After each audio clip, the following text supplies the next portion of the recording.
Is everybody in? Is everybody in?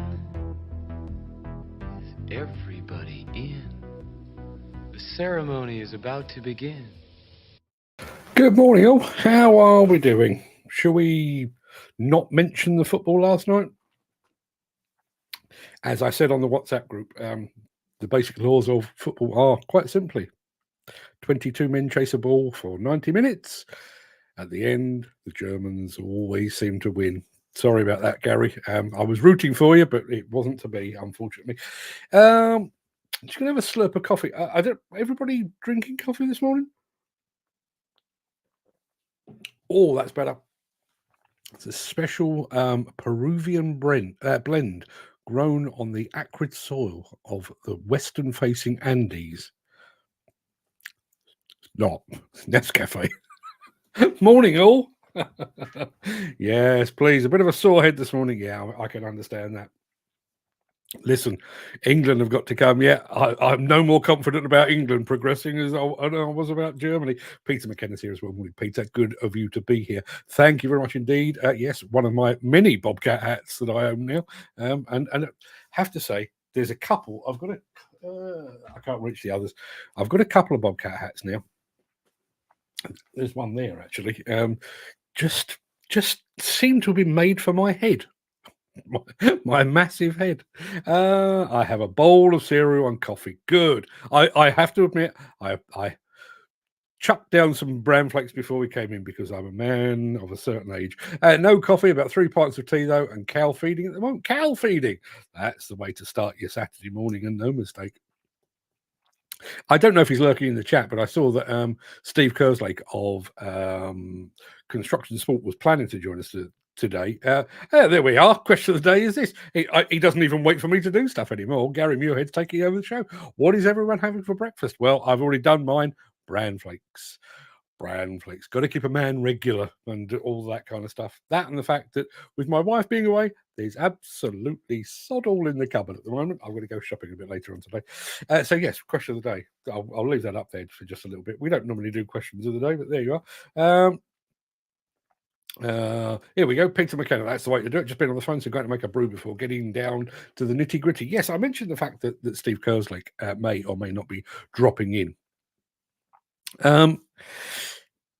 Obviously, Construction Sport is one of the charities attempting to address the issue of mental health and suicide in the UK demolition and construction industry.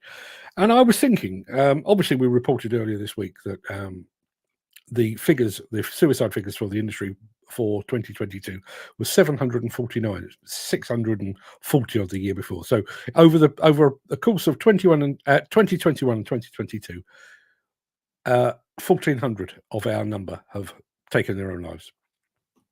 I'm not going to get into the nitty gritty of whether they were directly related to construction or demolition or anything like that, but when the industry gets itself together, with I don't know, Build UK or the Construction Leadership Council, or when the industry goes and sits, has an audience with the current construction minister, who generally only lasts for about 5 minutes anyway, does that come up, do you reckon?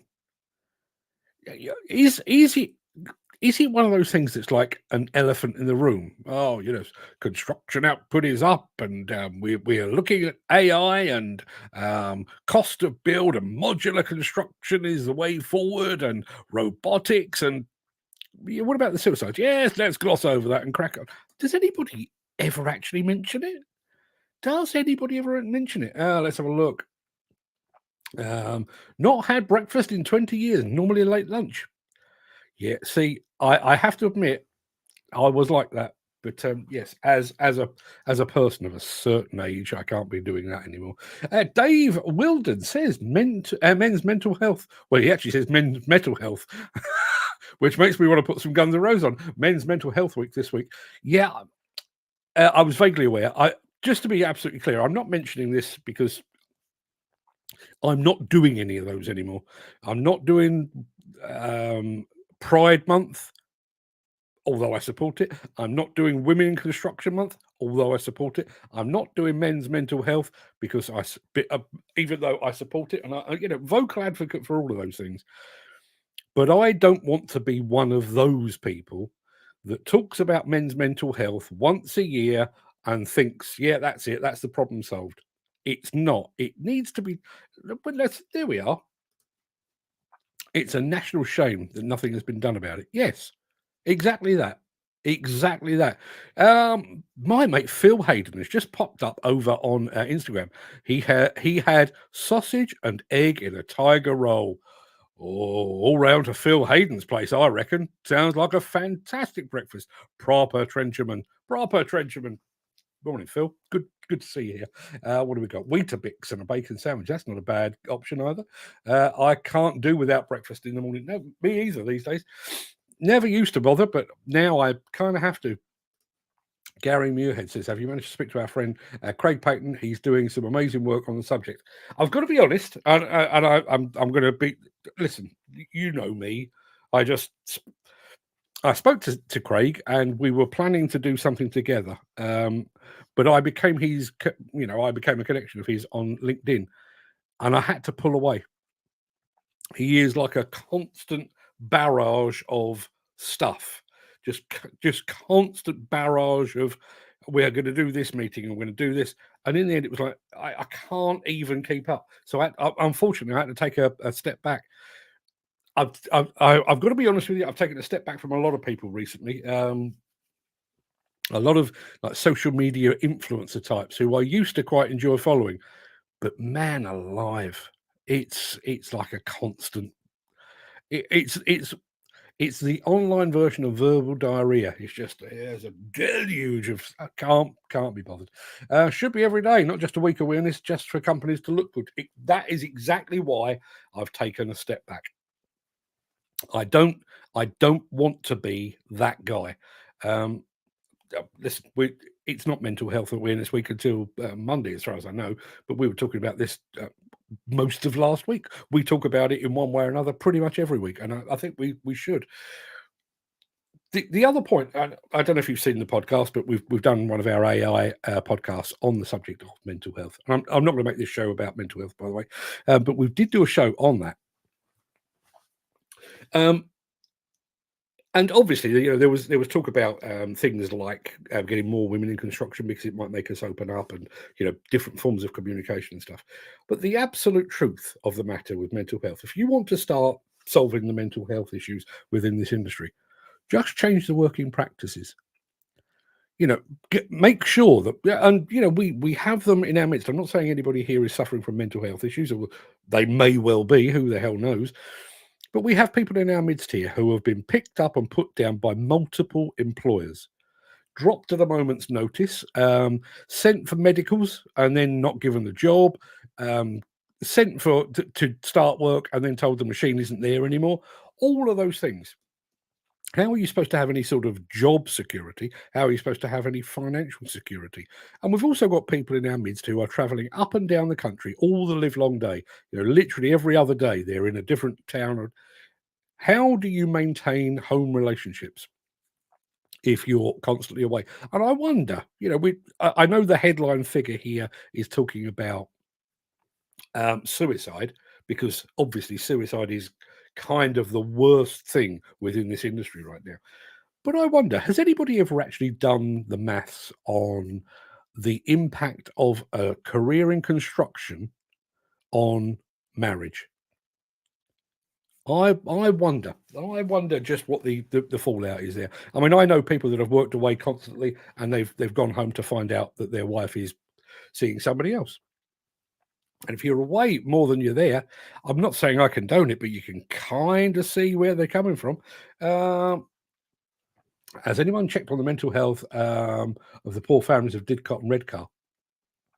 I spoke to, on the subject of Didcot, one of the ladies, it was her brother, Chris Huxtable, died, and she is struggling big time because not only has she lost Chris, but she's lost her other brother as well, unrelated to Didcot, but lost her other brother. So she is struggling big time mental health wise. But I spoke to Anne Mackay, whose husband John was killed up at Redcar. I spoke to her day before yesterday, and she is struggling like you would not believe, and she's struggling in so many ways. And you ever meet somebody you just think life really has treated you very, very poorly?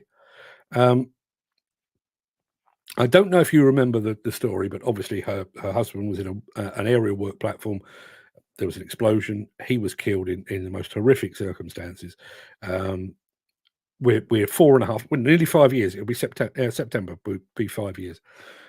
So she lost her husband. They'd chosen a house together, and she finally got to move into it after he died, which, that's uncomfortable in itself. But she's now discovered, bearing in mind the health and safety executive are keeping her on a shoestring, and the fact that John F. Hunt, the demolition company involved, threatened her with a legal suit because through defamation, even though she has no case to answer, because she was voicing her opinion on LinkedIn. She's now discovered that in her house, that the dream home that she'd bought with her husband, now deceased, has got reinforced, aerated, whatever that rock. I can't remember what the full name of rock is, but that, the aero concrete. She's got that in her house that she needs to get fixed in order to be able to sell it, and she's completely on her own. How do you think she's coping? Really? I'm going to pop back to Phil Hayden. Says, good to listen in. Interesting discussion. It always is. It meanders a bit, I've got to be honest. Let's have a look. Let's go back here. Chris Falls says, 2 Weetabix, cup of coffee as soon as I get up, then a light snack. Believe that you'll believe anything. Around 10ish to keep me going until lunch. I try to avoid that. I watched Salted Foods. They had a live Q&A yesterday. They reckon the audience are influencers, not presenters. This is why Top Man role has changed, because there are more females doing the job now. Changed to advanced demolition op. Is that why? Is that actually why, or is that just keeping up with the times? And I saw something yesterday. Somebody was talking about why is the word man in woman, and why is the term male in the word female? Because it is, but that's a whole other story. Steve says, my wife works just as much as I do, so works well for both of us. Yeah, but again, I'm spoiled because my wife, hey, she's probably listening in Greece anyway. My wife is my best mate, without question. She's seen me through some proper shitty times in my time, and stood by me throughout, despite the fact that I'm a complete dick. I'm spoilt because I'm here virtually every day, and I get to see her on a daily basis. And our marriage, as a result of that, is very, very strong. Would it be if I was? When I was back doing full-time journalism as I was away all the time. I was away for my twins' first birthday. I was away shortly after my wife actually had the twins, and then we had 10 boxes of dog puppies rolling around the house. Terrible. Treated her like crap. I did. Peter McKenna says, out of 25 industries surveyed by Monster.com, construction industry had the 12th highest divorce rate, 36.5%, with the office and administrative support industry topping the list, 40.6%. I wonder if that working in an office is because you have mixed male and female personnel. Is that humping the secretary type stuff? I wonder. Excuse me a second.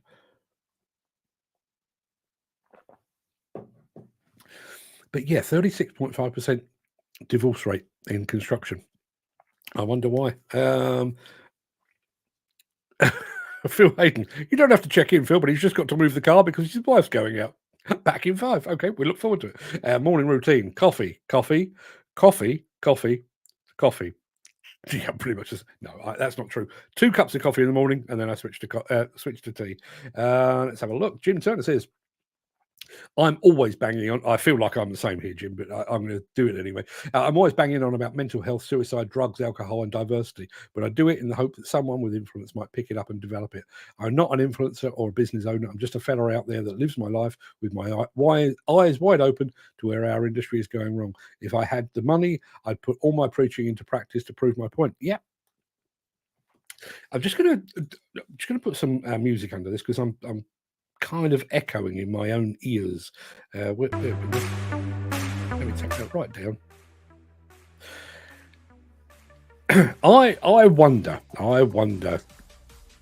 not necessarily Jim, although Jim's perfectly capable of doing that. I do wonder about somebody actually starting a construction company, a demolition company, or a plant hire company that basically does things right.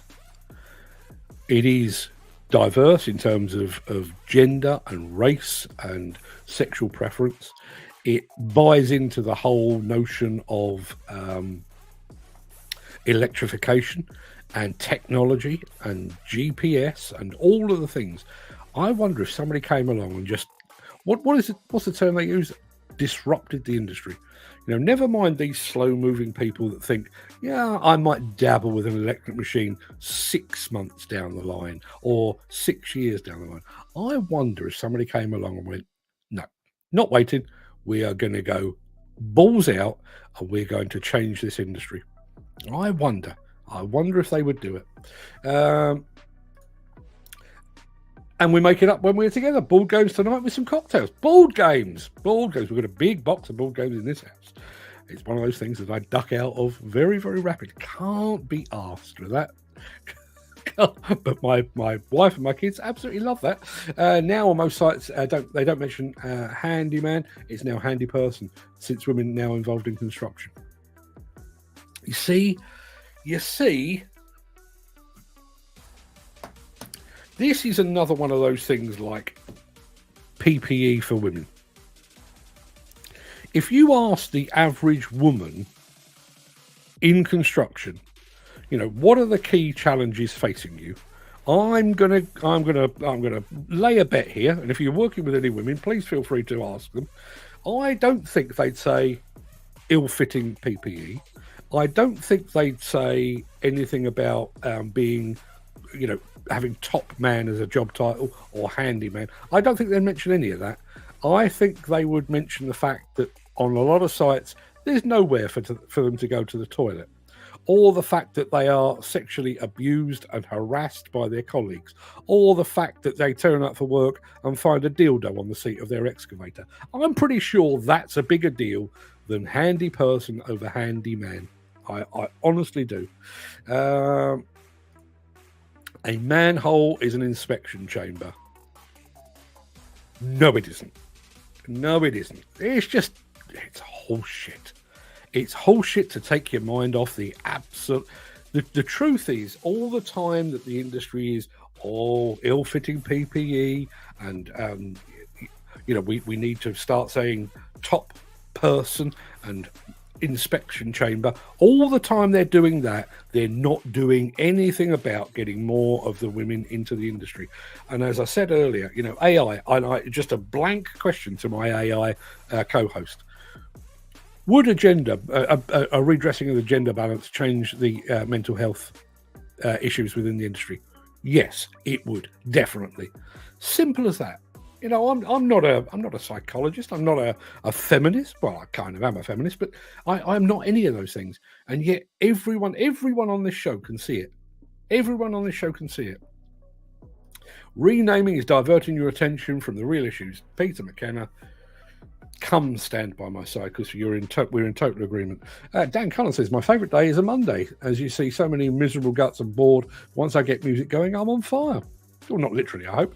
I say what I want. If people aren't happy with my mindset or the way I talk, they can jog on. I'm not changing because of idiots. Yeah. And like I say, I don't believe that there's a woman working in construction. And bearing in mind, we've interviewed a lot of them. We've had female guests on this show. None of them have ever said, the biggest challenge facing women in construction is the fact that a high-vis vest doesn't really fit our shape. None of them. Not one of them has ever said that. They just want to go to work, earn a living exactly the same as the men do, without hassle, without grief, without harassment, exactly the same as somebody that might be LGBTQ, or somebody that might be a ethnic minority or something like that. We're all doing the same thing for the same reason. We are all going to work to earn a crust, to feed ourselves and to feed our families. The rest of it is pish. I'm not sure that's actually a word, but you get the idea. Last time I looked, we were still the human race. So nothing wrong with tradesman and so on. Yeah, human race. Well, now, see, you've said it publicly now, Jim, and bearing in mind, I know you claim you're not an influencer, but you quite clearly are, because sooner or later, somebody's going to jump on that, and we will all be Hugh persons. Yes. Nonsense. A friend worked at a knitwear factory repairing the sewing machines. He said that wasn't for the faint-hearted. He said you thought a gang of blokes were bad. Yeah, absolutely. I mean, as I said yesterday, I've worked in entirely female offices, and it was great fun. Bit saucy at times, have to say.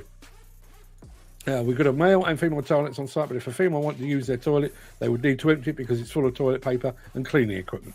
Yeah, it's a storage unit. That's what it is. Female toilet on it. And this is where you see the cracks in the argument. Okay? You can go, and I've personally done this. I've been on site where there is a male toilet, which I have used, and there's a female toilet. And, I've gone back and, we're doing interviews and stuff. Oh, so you've got a female toilet. How many women you got on site? None. So why have you got a female toilet? In case we have visitors. Oh, okay. Do you have many visitors? None. So there's a blanket regulation that says a site must have male and female toilets, even though there are no females. That's a nonsense, right? If you don't have any women, why have a female toilet? It's an extra expense. We don't need to have it. But if you do have women working on the site, give them somewhere they can go for a leak, untroubled and without having to step over goods that you're storing in there. Surely that's common sense. And I wish I could remember the name of this, the course, but I'll get to it. I went to very early doors at the very beginning. In actual fact, I think I was on site before HS2 even got Royal Ascent, but they were doing some work over at Old Oak Common, taking down some of the old railway sidings and that kind of thing. And the site was, I think there was probably 60, 70 guys on site. No women, none whatsoever. But they were all summoned. They were all summoned to a toolbox talk on the subject of premenstrual stress. At this point, you're probably thinking, there's going to be a cracker or a punchline here. No, that was the case. 60, 70 hairy-ass demolition workers were taken to a classroom and they were given the lowdown on premenstrual stress. At which point, all 70 of them went, what the bloody hell was that all about? There's no women here. Does it improve their understanding of the issue of premenstrual stress? Maybe. Does it apply on that site? Not one bit. Not one bit. Let's have a look.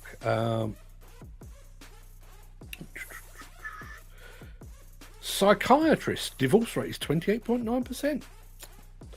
Now, here's the thing. I'm just going to finish mine. Bear with me.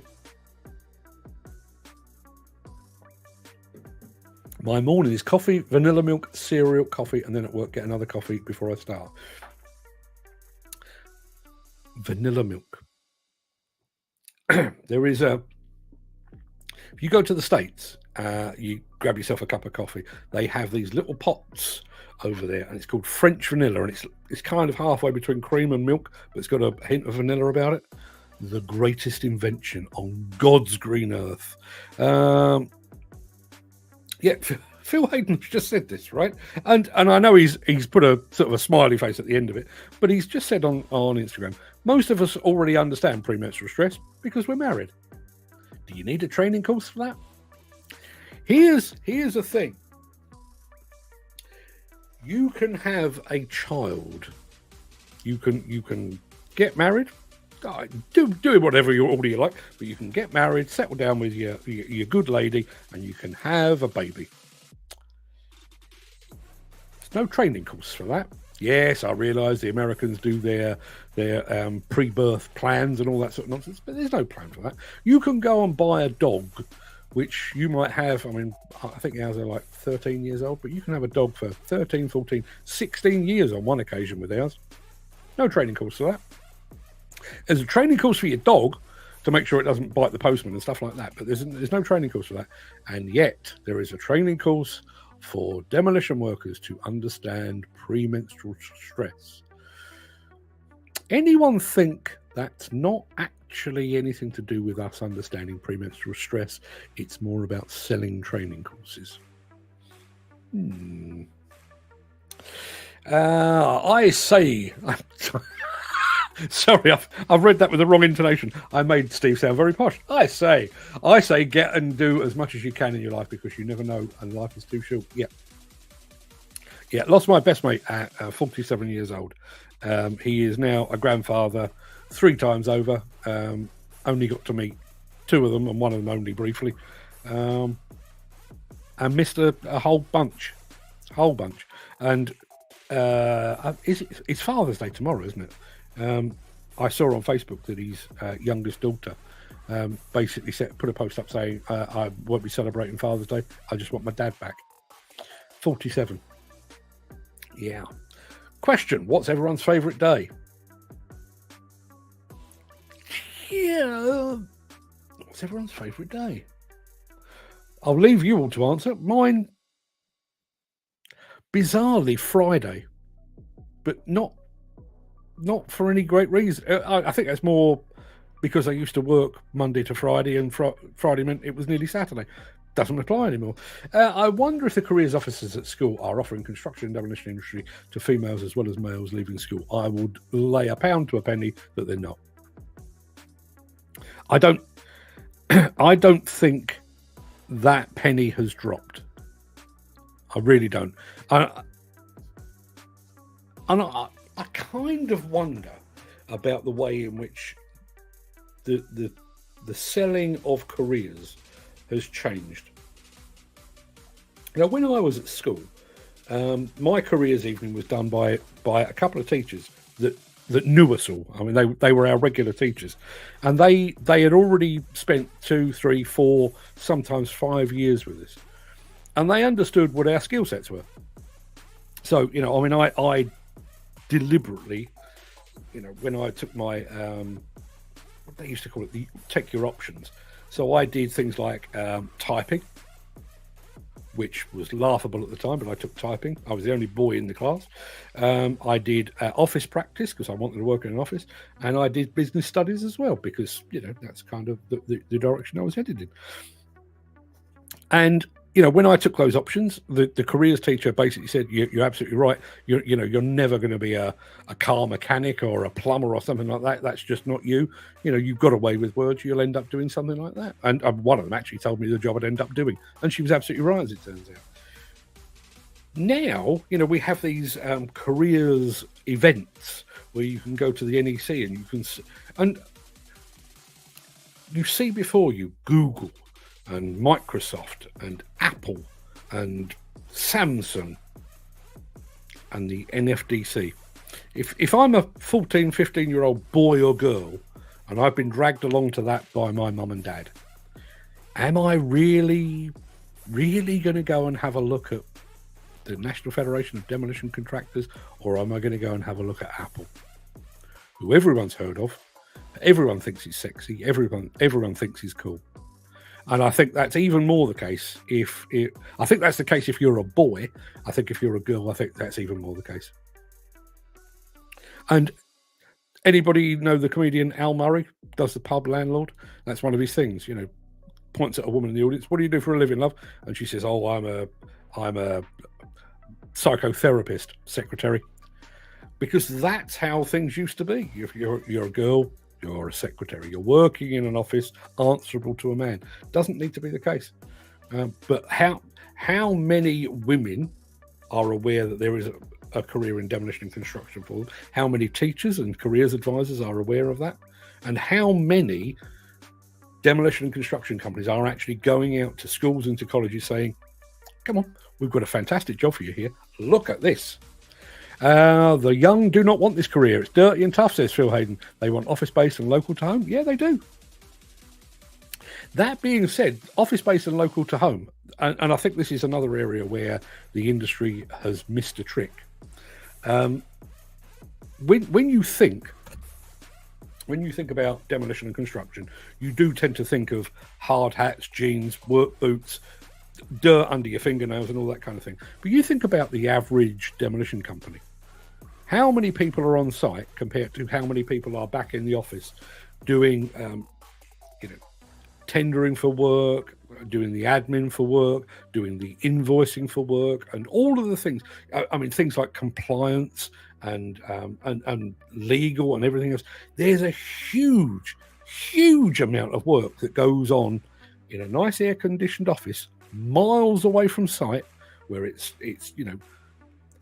you've got your coffee on tap. You don't own a pair of site boots because you're never going to need them. You're tucked away in an office. Are we doing that? Are we selling that? Are we selling that as an industry or as a career opportunity? Why is man and woman and male and female? The answer is easy. As soon as man's born, his main goal in life is to get back where he came from. In words, as close as some of us get. Yeah, absolutely. My favourite day is Monday. We've done that one. Renaming is diverting your attention from the real issues. Yes, it is, most definitely. It's like when we had that whole Black Lives Matter business, which obviously started in the States as a result of the George Floyd incident, but then spilled over here and various other places around the world. And there was a temptation to kind of sideline that in it was blacks versus whites. What it was actually about was not that at all. Black people weren't saying our lives matter more than yours. They were saying, look at the figures. The police are killing hundreds of people, thousands of people here in America. Most of them are black. Any chance you could stop doing that?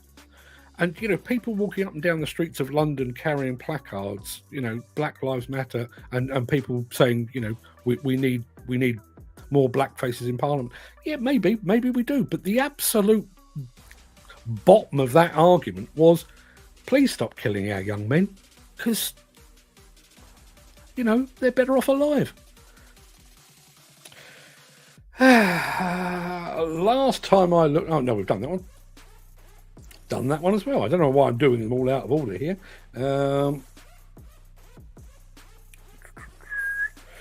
Many women simply aren't aware of the opportunities available in construction or the pathways to enter the field. No, they're not. They're not. And as I say, I think if you said to somebody, let me back up a bit. I've been to the offices of just off the top of my head. The one that impressed me most was Carey's, over in the shadow of Wembley Stadium. So Carey's, Scudder, as was, and stuff. If you blindfolded somebody, walked them through the door, took their blindfold off, and said, "What happens in this space?" Chances are they'd have said, "I don't know. This is a Microsoft satellite office, or it's a tech startup." It was all open plan on several levels, all wood panels, inspirational posters on the wall, humming to the sound of computers and keyboards. Over in one corner, there was people doing 3D animation, and there was white noise playing. And down underneath the main office was a subsidized canteen and a gym, a free gym for the employees to use. This was the bollocks. Even though it's Wembley, and I'd work there in an instant. It was mind-boggling. How many people know that? If you went out and said, "We'd like you to join our demolition company," oh no, that sounds dangerous and dirty and bloody horrible. No, actually, it's luxury. Look around. How many actually get to see that? I wonder. And that's not peculiar to Carey's. The unfortunately no longer there, but it is there, but just not theirs. The Squibb Group head office that they had built over in Stanford-le-Hope in Essex. Beautiful, absolutely beautiful. The Erith office, not the one in Erith, but the one in London. Beautiful. You know, they are the AR Demolition head office, the Downwell head office over in the shadow of Dartford Bridge. Beautiful, absolutely gorgeous places to work. How many people know? Sites are good here for men and women. Never much issue with having women up to work here. I'm glad to hear it. Scott, follow the Scottish lead, just not in the football. The site I was on Monday. The site I was out on Monday have gender-neutral toilets. Does that mean everyone goes in the same place? I guess. What happens if you're gender-neutral? I don't know. Why do majority of sites not have disabled toilets? Good question. Good question. Even pub toilets are a nightmare now. No writing, just symbols. And you've got to figure out what you are. Hey, listen, not just pub toilets. I'm constantly trying to figure out what I am. Can of Red Bull for me. That's no way to start your day, Steve. That's no way to start your day. Last time I had Red Bull, didn't end well. Palpitations. Actual palpitations. Thought I was dying. Not that I'm a hypochondriac, but actual palpitations. Premenstrual stress used to occur once a month in our house. Believe me, I used to suffer. I've started using Holy energy drinks. They are a lot better and cheaper. Holy energy drinks. Don't know. Never heard of them. But here's the thing. We've gone full circle, right? So we've gone back to the very beginning when I was talking about mental health. And one of the root causes of mental health issues is work practices. What does it say about the working practices of an industry when several, and I reckon it's more than several, but when several of our people here on this show start their day with an energy drink?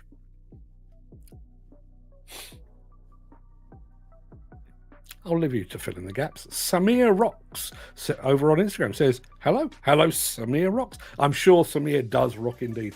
Yeah, what does it say about the demolition and construction industry where its workers start the day with an energy drink?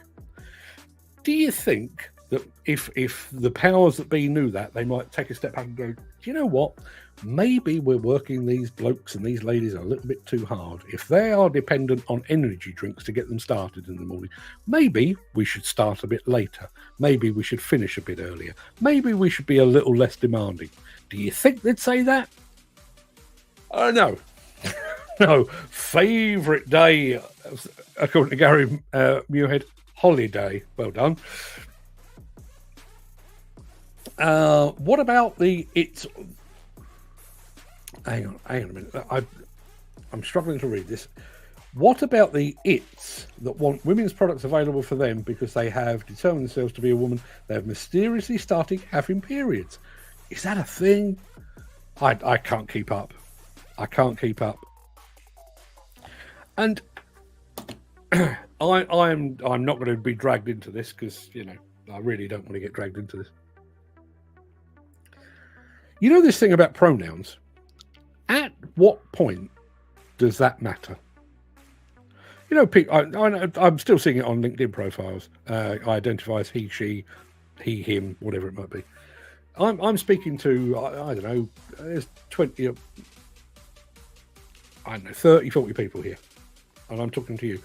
At no point has anybody asked me to use particular pronouns because I will say, I'll answer Peter as Peter, I'll answer Steve as Steve, I'll answer Dan as Dan.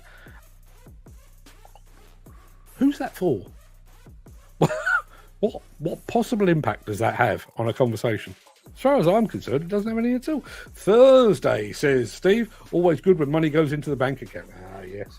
I remember being paid weekly. I remember being paid in cash weekly.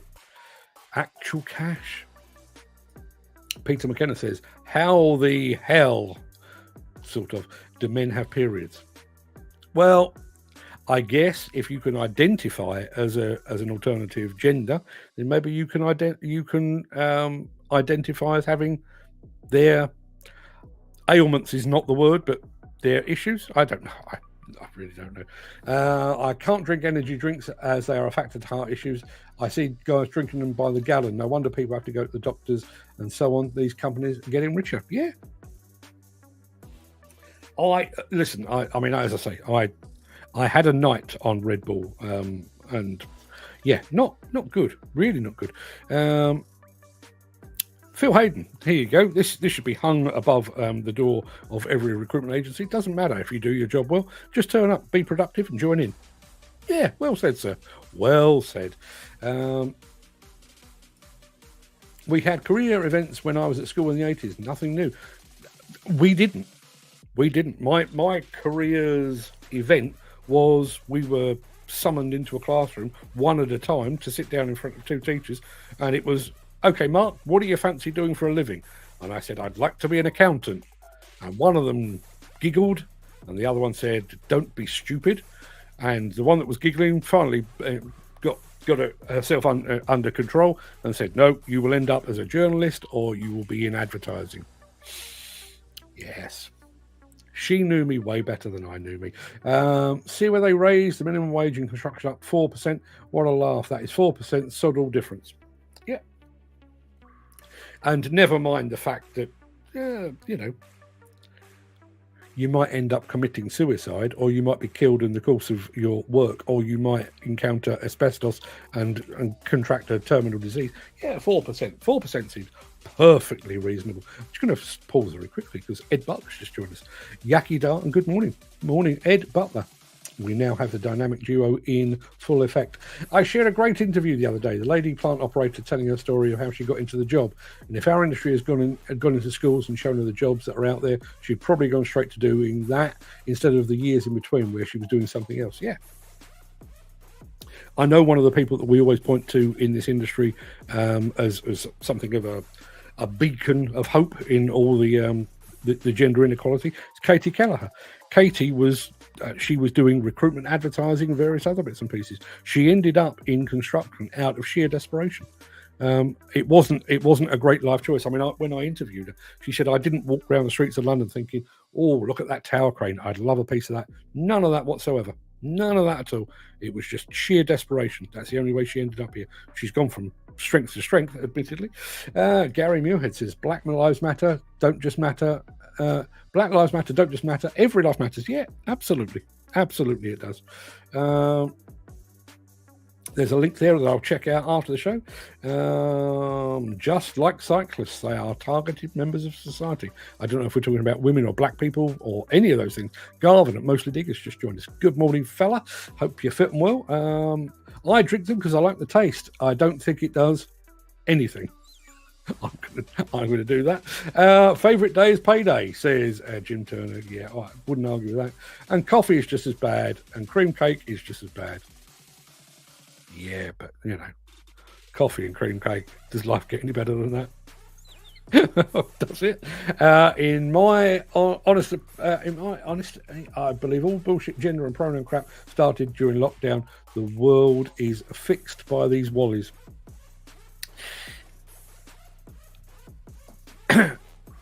I've got a.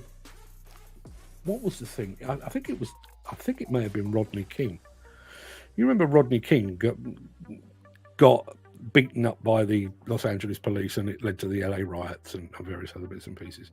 And I remember, he wasn't the shining angel of innocence that everyone portrayed him to be, but he actually said at one point, I don't know whether it was during the trial that he was going to or the one for the police officers, he said, "Why can't we all just get along?" That'll do. You think about Gaza and Ukraine and gender inequality and LGBTQ bias and women in construction. Why can't we all just get along? We're all going in the same direction. We've all, as somebody said earlier, I think it may have been Steve Williamson, we've all got a limited time. We only go around once. We've got a limited time. Why don't we all just get along? You know, if a woman wants to work in construction, let her. Don't make her life miserable. You know, you wouldn't do that.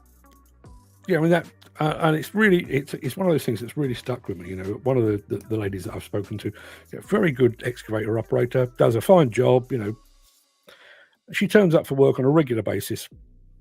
There's a dildo stuck to the cab window. She has them stuck in the female toilets and stuff like that. If you did that to a bloke, or did something equivalent to a bloke, you'd expect to be punched on the ear, and you'd deserve it. Why do that to a woman? She's just going to work, possibly to feed herself, possibly to feed her children. Just let her get on with it. Is that not better? You know, wouldn't it just all just get along? Company I work for are in schools at least once a month. Well, hats off. Remind me of the name of that company, Steve. Hats off to them, I say. I don't drink them like I used to. I'll have one now very rarely, and it will be sugar-free one. Still has the same effect as well, though. Phil Hayden says, just join in. We have several female ADT operators. They are most punctual and reliable. I need more. Ladies of the world. If you would like... Imagine the feeling of power you would have behind the wheel of a 40 ton dump truck. Imagine how cool you would look in a 30 or 40 ton dump truck. If you fancy a bit of that, go and have a word with Phil Hayden over on Instagram. He would welcome you with open arms. Peter McKenna says, excuse me, as early as 1795, dissatisfaction with the convention of the collective masculine led to calls for gender-neutral pronouns. You've been at the chat GPT again, and attempts to invent pronouns for this purpose date back to at least 1850. Although the use of a singular, they are as a natural gender-neutral pronoun in English has persisted since the 14th century. I don't know where that leaves us. I don't think that changes anything, to be honest. Phil, give me a shout. I have a number of female ADT operators on my WhatsApp group. So Dan Cullen, meet Phil Hayden. Phil Hayden, meet Dan Cullen. If the two of you would like each other's details, let me know and I'll do something. I'll be Tinder for the day. Let's have a look. Why is there all the talk about Black Lives Matter, women and all that? Just get on with your lives and don't bloody stress or worry about all that shit. Can we all not just live? Yeah. I listen. I'm so far removed from all of this that it kind of blows my mind that we're even having this conversation now. You know, I mean, how ridiculously old-fashioned is it that you go to work? You know, you go to work, and you too, you know, if you are one of these knuckle draggers of old, you know, you're on site and you're going to work, and maybe you're working for beer tokens, maybe you're working to feed the family, maybe you're paying your rent or paying your mortgage or whatever it might be. And you turn up for work and there's a woman on site, and rather than thinking, woman on site, I'll introduce myself, you think there's a woman on site. How do I go about making her life difficult? It blows my mind that is the mindset of people. Apparently Steve Williamson has a diet like the Nutty Professor. Doesn't put on an ounce of weight. I only have to smell a cake and I put a stone on. A diet like the Nutty Professor. Well, on the basis that he once mentioned spicy banana pizza, I can believe that. We all bleed the same colour. Babies are born without prejudice. It's us adults that teach them hate. Yeah, absolutely. What is the line from the message by Grandmaster Flash and the Furious Five? It'll come to me in a second. I can't get it out of the head. Even Dr. Martin Luther King speech tried to tell us with his "I Have a Dream" speech. Still makes my hair stand on end. Yeah, fantastic speech, but also a fantastic delivery. A child is born with no state of mind, blind to the ways of mankind. That's Grandmaster Flash for you. See, dredge that out of the back end of my head. No chat GPT, it's Google. I knew it would be something like that. Dan Cullen says his ADT operators are looking for work, so you guys get your heads together. That's because I do plenty of exercise at home. Some positions you can burn a good few calories. Okay. I'm not going to go down that path. When he said positions, I just not going there. Really liking the Bobcat headwear. Thank you very much indeed, Ed. Yeah, it is a splendid example. As I say, I've got plenty of them here, but that's the other new one. I think Dan Cullen's got one of these now. But yeah, got a fine old collection. Nowhere near as big as Dan's, but getting there. I live my life by this. Be nice to people. Be nice to nice people. So basically, it's just a reflection of the person in front of me. So twats getting me acting the twat straight back at them. Yeah, I don't think that's a bad way to take it. You know, I tend to meet people halfway. That's my point. You know, if they're willing and I'm willing, then you know, if they're an arsehole, then fine, crack on. Well, Steve, like yesterday, show took a turn to Hitler and Peter's dog's arse. Yes, it did. It did. And I have to say, Peter, just so you do know, I circulated the photograph of your dog's rear end to a good number of people. They were all deeply amused. None of them saw the light. None of them changed spirituality on the basis of the fact that your dog's rear end looks a lot like our Lord and Saviour, but went down very well. Peter says, examples of the singular they being used to describe some of the features as early 1386 Geoffrey Chaucer's The Canterbury Tales. I don't remember that, and I've read it. And also in famous literary works like Shakespeare's Hamlet in 1599. I don't remember it there, but I've read that too. That's where I'm going wrong then. Yes, it may well be. Gary Muirhead, still in the honeymoon period, Steve. Yes, quite possibly. I'm exactly the same as Jim. I do the same. Indeedy. That was never the intention. I didn't intend to do Black Lives Matter and women in construction and mental health, but that's where we ended up. Max Demolition just joined us over on Instagram. Good morning to Max Demolition. Thank you very much indeed for being here. Just going to remind you very quickly, we'll carry on the chat in just a moment, but let me very quickly remind you of something we've got coming up on Wednesday. Don't normally play videos on these shows, but I'm going to make an exception. Wednesday night, 7 p.m. Join us for a spot of this.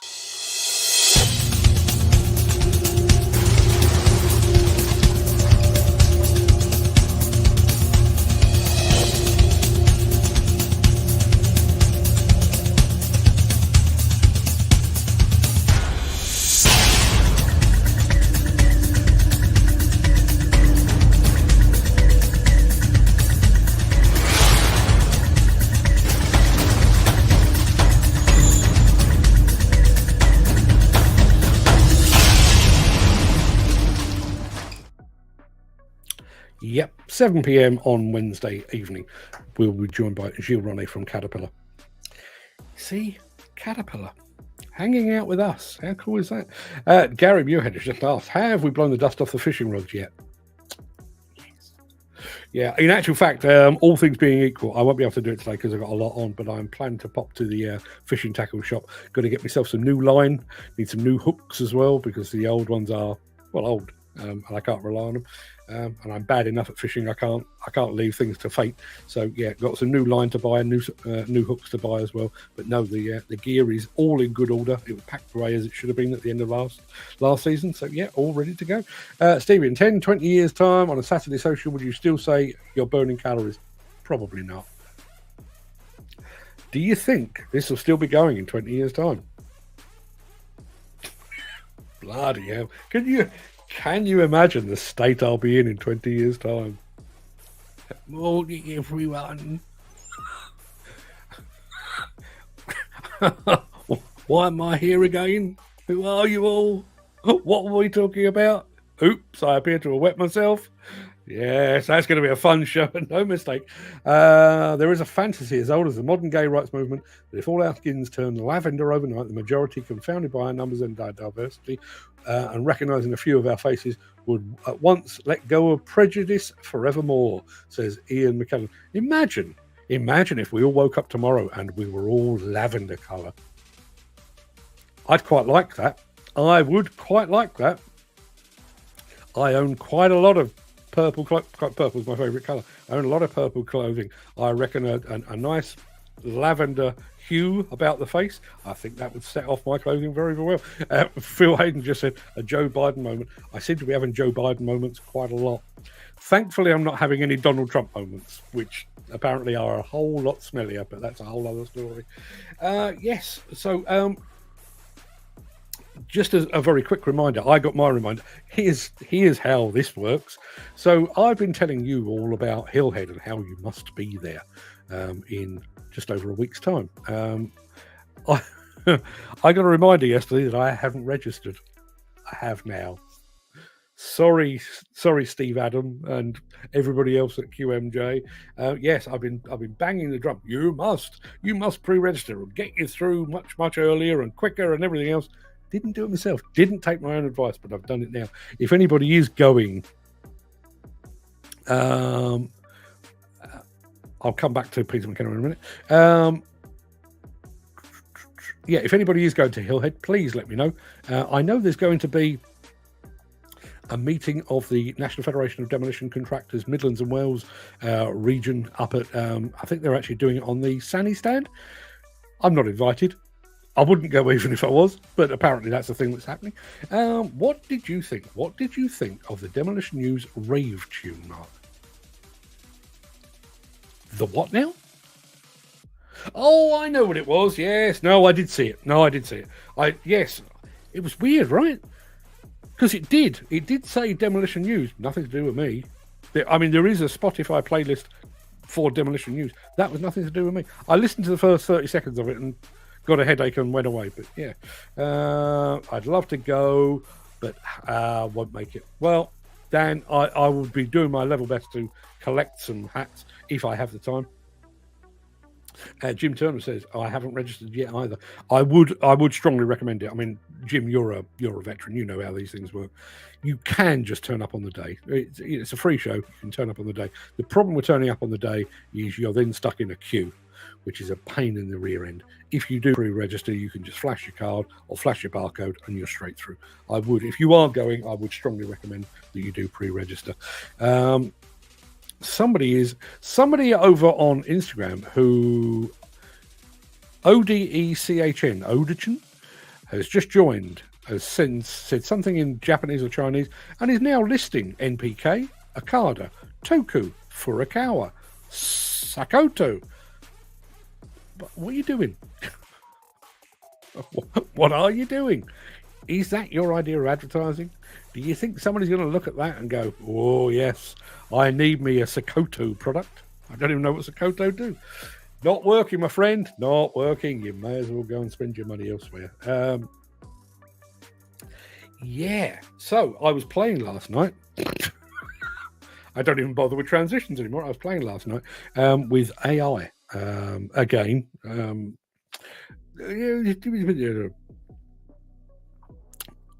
I'll come back to Gary in just a second. Yes, playing around with AI. I run a system called Descript, which does video editing. And one of the things that you're encouraged to do as a YouTuber type person or an Instagram type person is to take your long form content. So like this will be an hour and a bit by the time we finish, I suppose. Take this and then put it through some system, and you basically pull out that was a good bit, and that was a good bit, and that was a good bit, and then you use them as YouTube shorts or Instagram reels or whatever it might be. But it's a proper ball ache, because not only have you done the show, you've then got to go back to that show. You've got to go and edit out. You've got to listen to an hour and a half of yourself talking and pick out what you believe to be the highlights. Descript now has a system called Get Good Clips, I think it's called.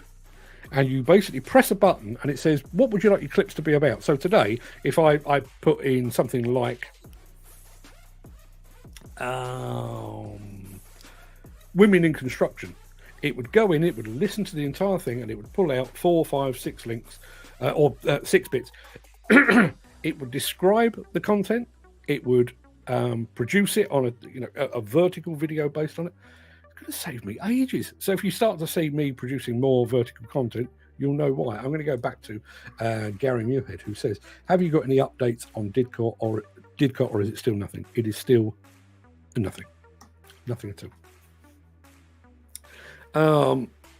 I've run out of ways in which to express my disgust. I can only imagine the range of emotions that the families have gone through. But I started out as shocked, and then I was saddened, and then I was astounded, and then I was angry, and then I was disappointed, and then I was furious. And that's kind of been my path through Didcot. It is close on 8.5 years with nothing. When I was speaking to Anne Mackay the other night about her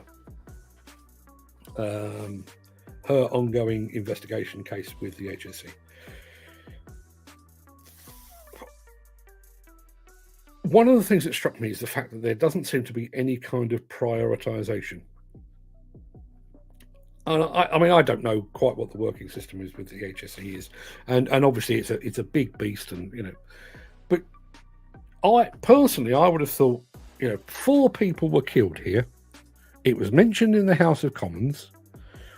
There are other power stations around the world being taken down, and therefore we need to understand what, if any, lessons we can learn from that. Let's make that a top priority. Somebody gets hit on the back of the head by a bit of falling rock. We'll make that maybe a lower priority, because it's cut and dried. We can see what's happened there. But no. So we've had cases that have, the incident that happened in 2021. It's already been investigated, taken to court, prosecuted, fines levied, penalties issued, and so on. And yet Didcot, 2016, fuck all. Absolutely diddly squat. Not the farm. How? I just genuinely don't know what to say. And I say this. I say it particularly around about the anniversary of Didcot.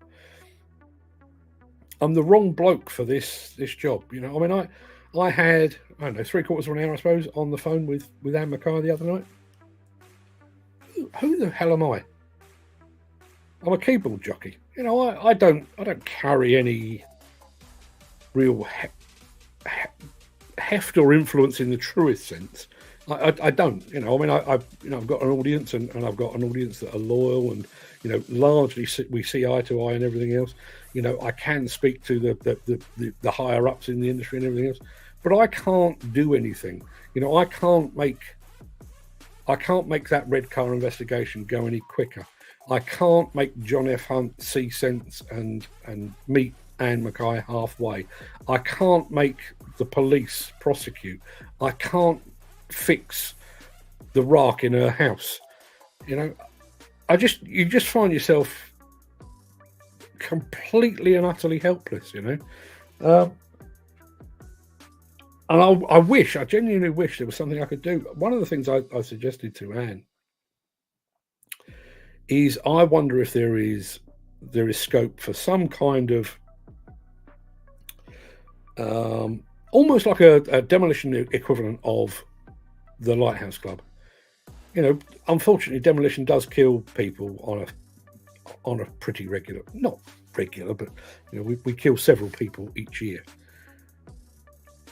Having seen Didcot, having seen Red Car, and having seen Long Gannet and everything else, I know that these things always do the same thing. That there's gnashing of teeth, and oh how sad it is, and then there's a big black hole where things just stall. They just completely stall.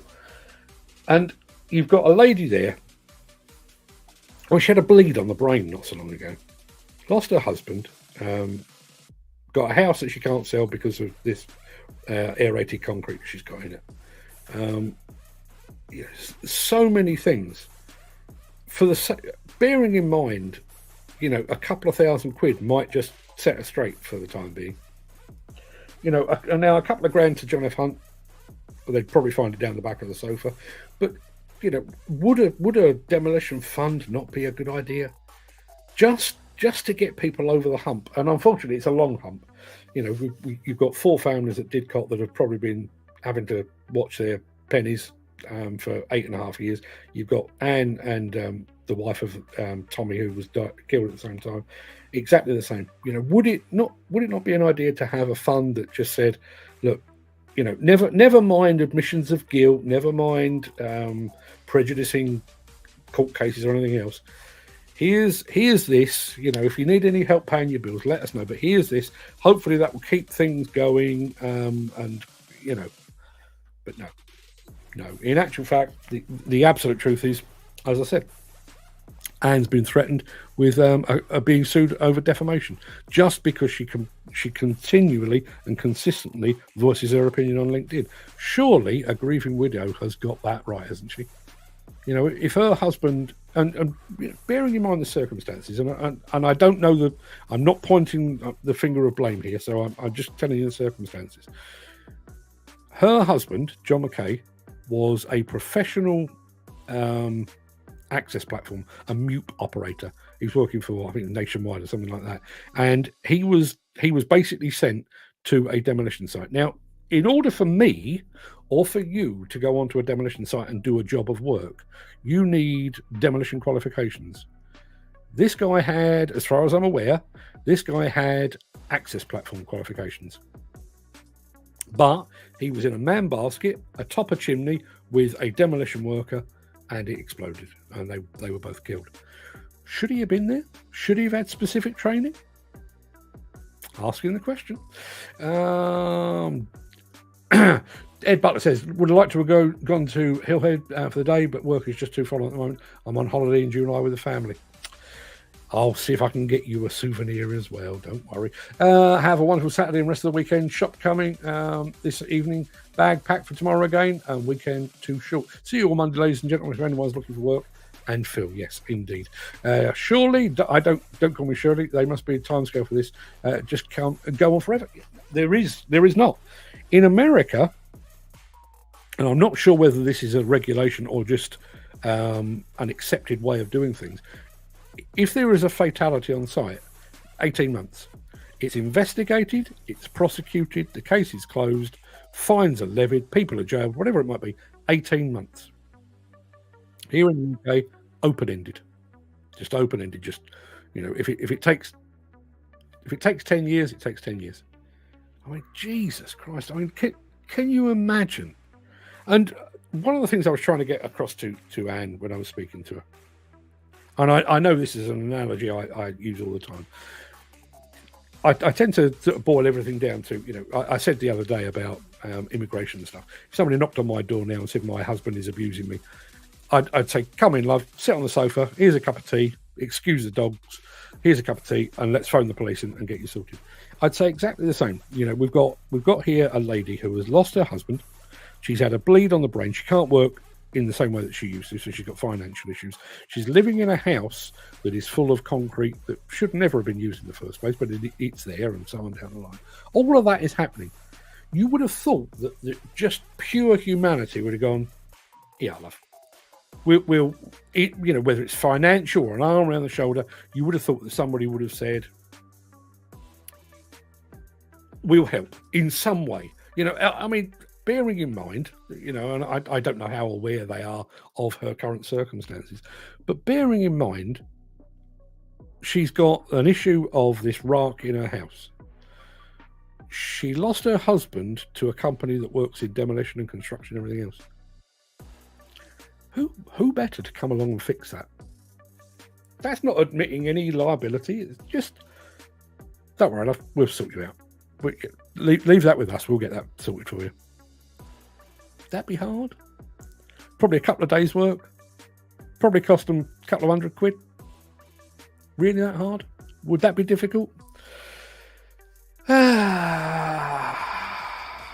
I'm going to have that printed on a t-shirt. You're the kindest, genuine, and most honest person I've ever met, my friend. That's what you are. Right back at you, Gary. Thanks, mate. I do appreciate that. But you're the most genuine, honestly. I can't believe how this man sleeps at night. Thames Valley Police Media Officer Gareth Ford Lloyd quoted At this time, it's not possible for us to put a specific time frame for the investigation to be completed.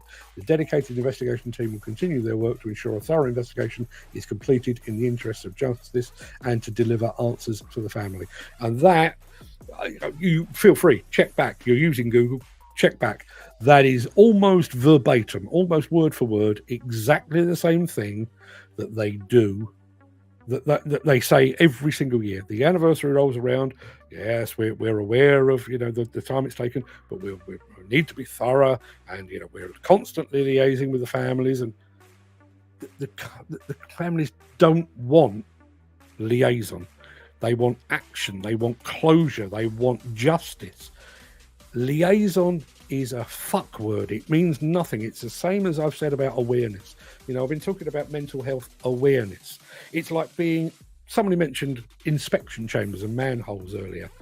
You see an open manhole, right? The manhole cover is off and it's sat beside it. You can either choose to say, I'm aware that the manhole cover is off, but leave that hazard, or you can walk over and put the manhole cover back on. So you've taken action. As a result of you taking action, somebody isn't going to fall down that hole. Awareness is bullshit.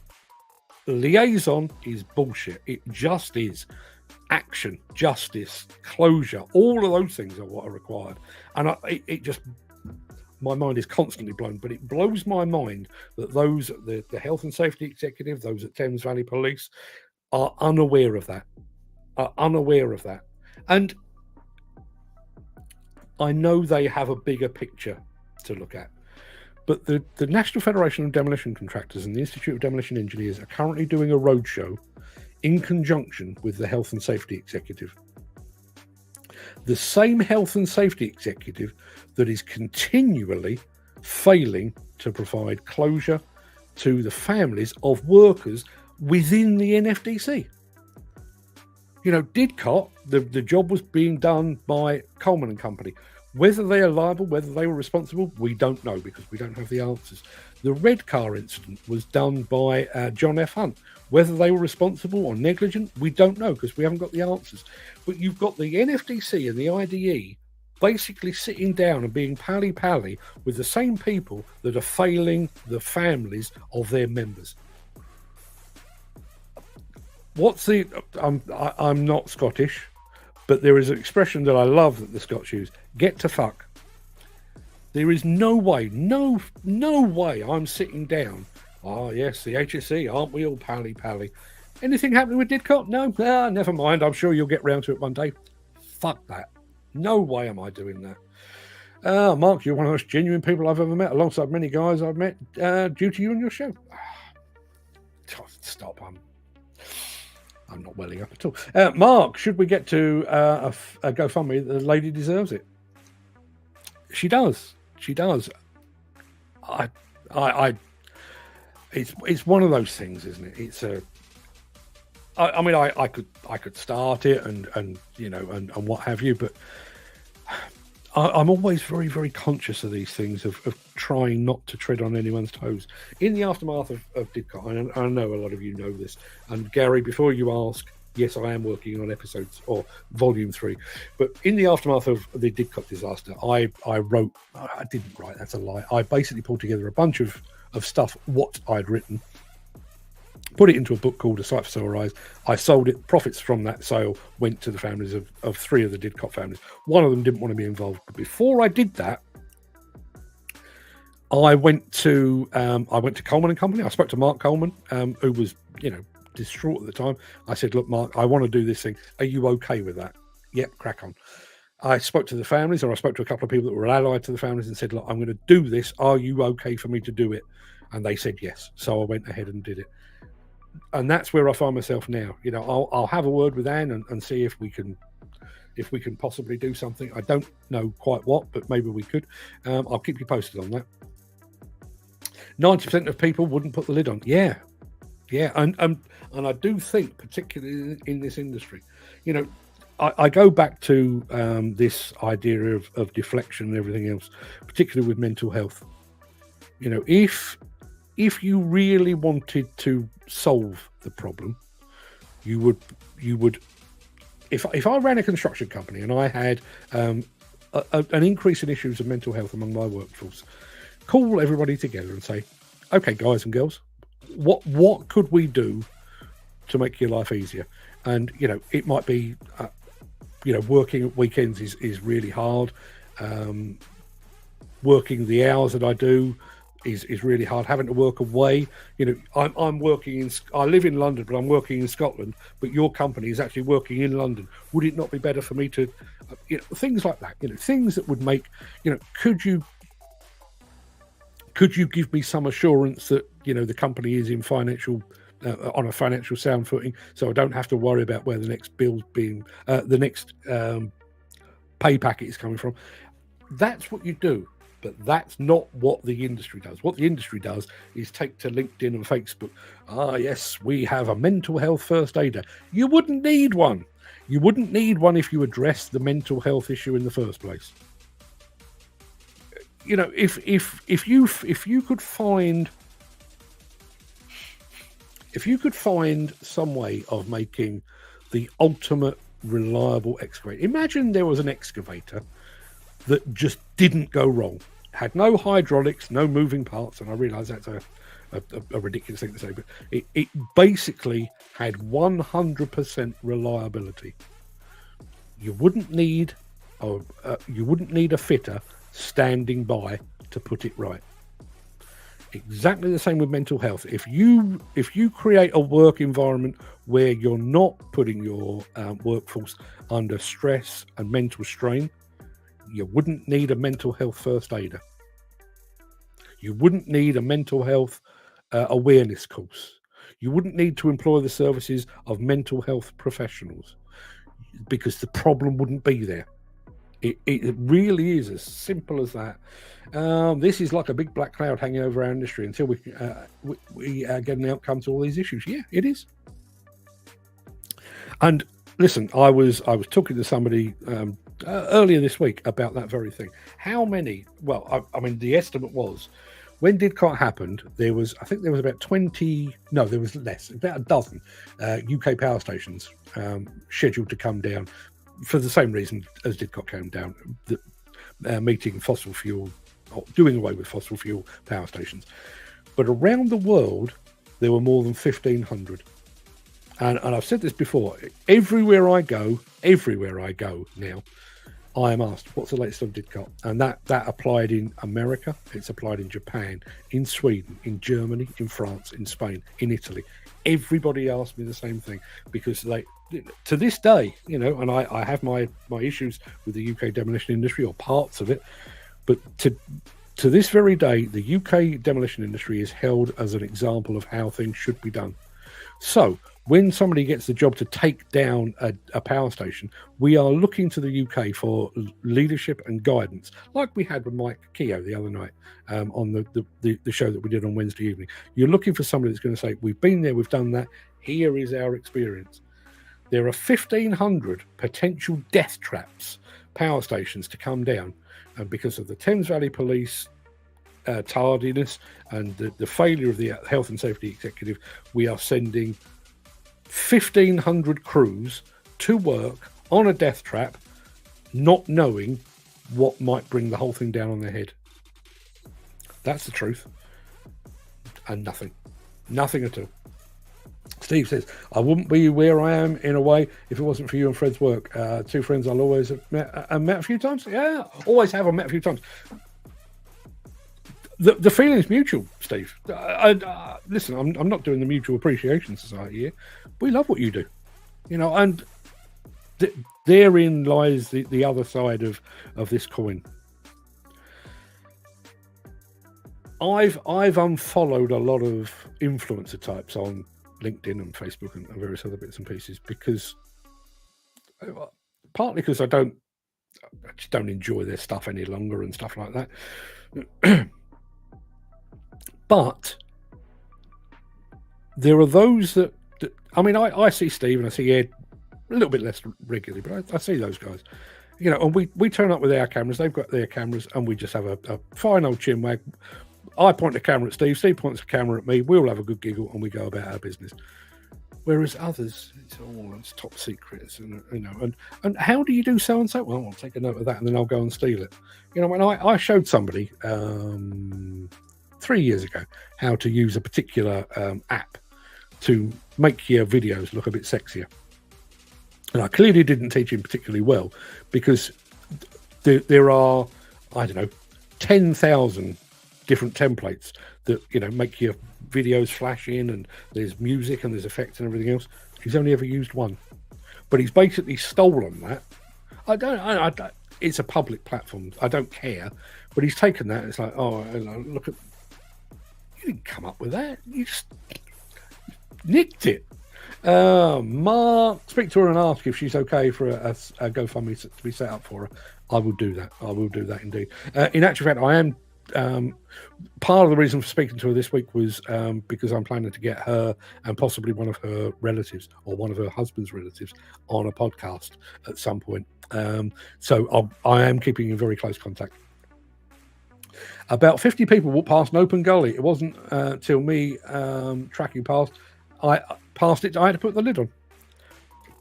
What is it? You ever see that with things in the road? Where, I don't know, a lump of tree has fallen in the road and there are people just driving around it. Would it really hurt you to just put your hazard warning lights on, drag it out of the way, let everybody get on with their day? Would that hurt? There's a saying on site, don't walk by if you see something wrong on site, sort it out now. Yeah. And it shouldn't even just be on site. Is that not a life thing? If I don't know.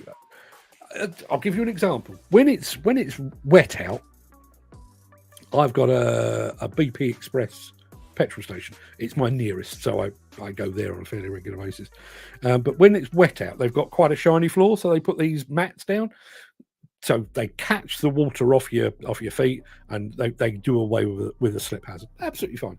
The problem is occasionally they get kicked up, so you've got a bit turned up at the edge, which means that somebody, possibly me, is going to walk in and trip over and fall and end up in the sandwich aisle. If I see that, kick it flat.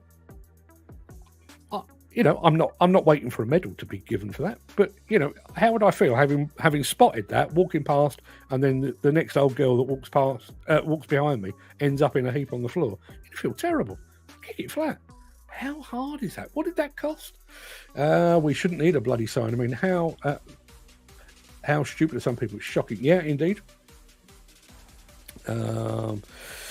Dan says, what's wrong with these people? Wasn't my job, not my problem. Walk past these open trenches, manhole covers. Yeah, indeed. Absolutely right. Is it because myself and Ed do it and because we love what we do? I want to show and help people, not fake shit. A lot of them do it for numbers and all that. Yeah. Yeah, it is that. It is that. Listen, I'm not holding myself up as some fucking doyen of the industry here. But, I've got Saturday morning, right? I've got plenty to do. I've got another week of shows ahead, but I've got the house to myself. It's football on later. I could have just said, bollocks, I'm not doing a Saturday show. But you turn up and you have the chat and you air your grievances. You all get to air your grievances, and we all go away feeling slightly better about the world. Steve does the same. Ed does the same. Genuinely, I mean, even if, and I'm going to answer for him because I know what he's like, even if an operator from a local rival firm to him, phoned him up and said, Steve, I've just been delivered a new tilt rotator. How do you do so-and-so? Steve would tell him. Not, oh, no, you work for the competition. Not, no, that's top secret. Not, oh, well, I'll tell you a bit, but you have to pay me for the rest. You just tell him. That's what sets it aside. And I've had this ongoing issue in my head about content creators and influencers. I consider myself a content creator. I don't really influence much at all. Steve, however, does. There are people out there that are now operating things like GPS systems and tilt rotators, and they're operating them better because he told them how to do it. That's adding value to the industry. And, more power to you, my friend. When you get your 100,000 followers on YouTube and you end up with a play button, You'll deserve it. Absolutely. Yeah, it's shocking we need to put signs up to tell grown adults. Yes. It's like the packets of peanuts that say may contain nuts, isn't it? If you're too stupid to figure out that a bag of nuts contains nuts, frankly, you kind of need to take a big step off the shallow end of the gene pool, do you not?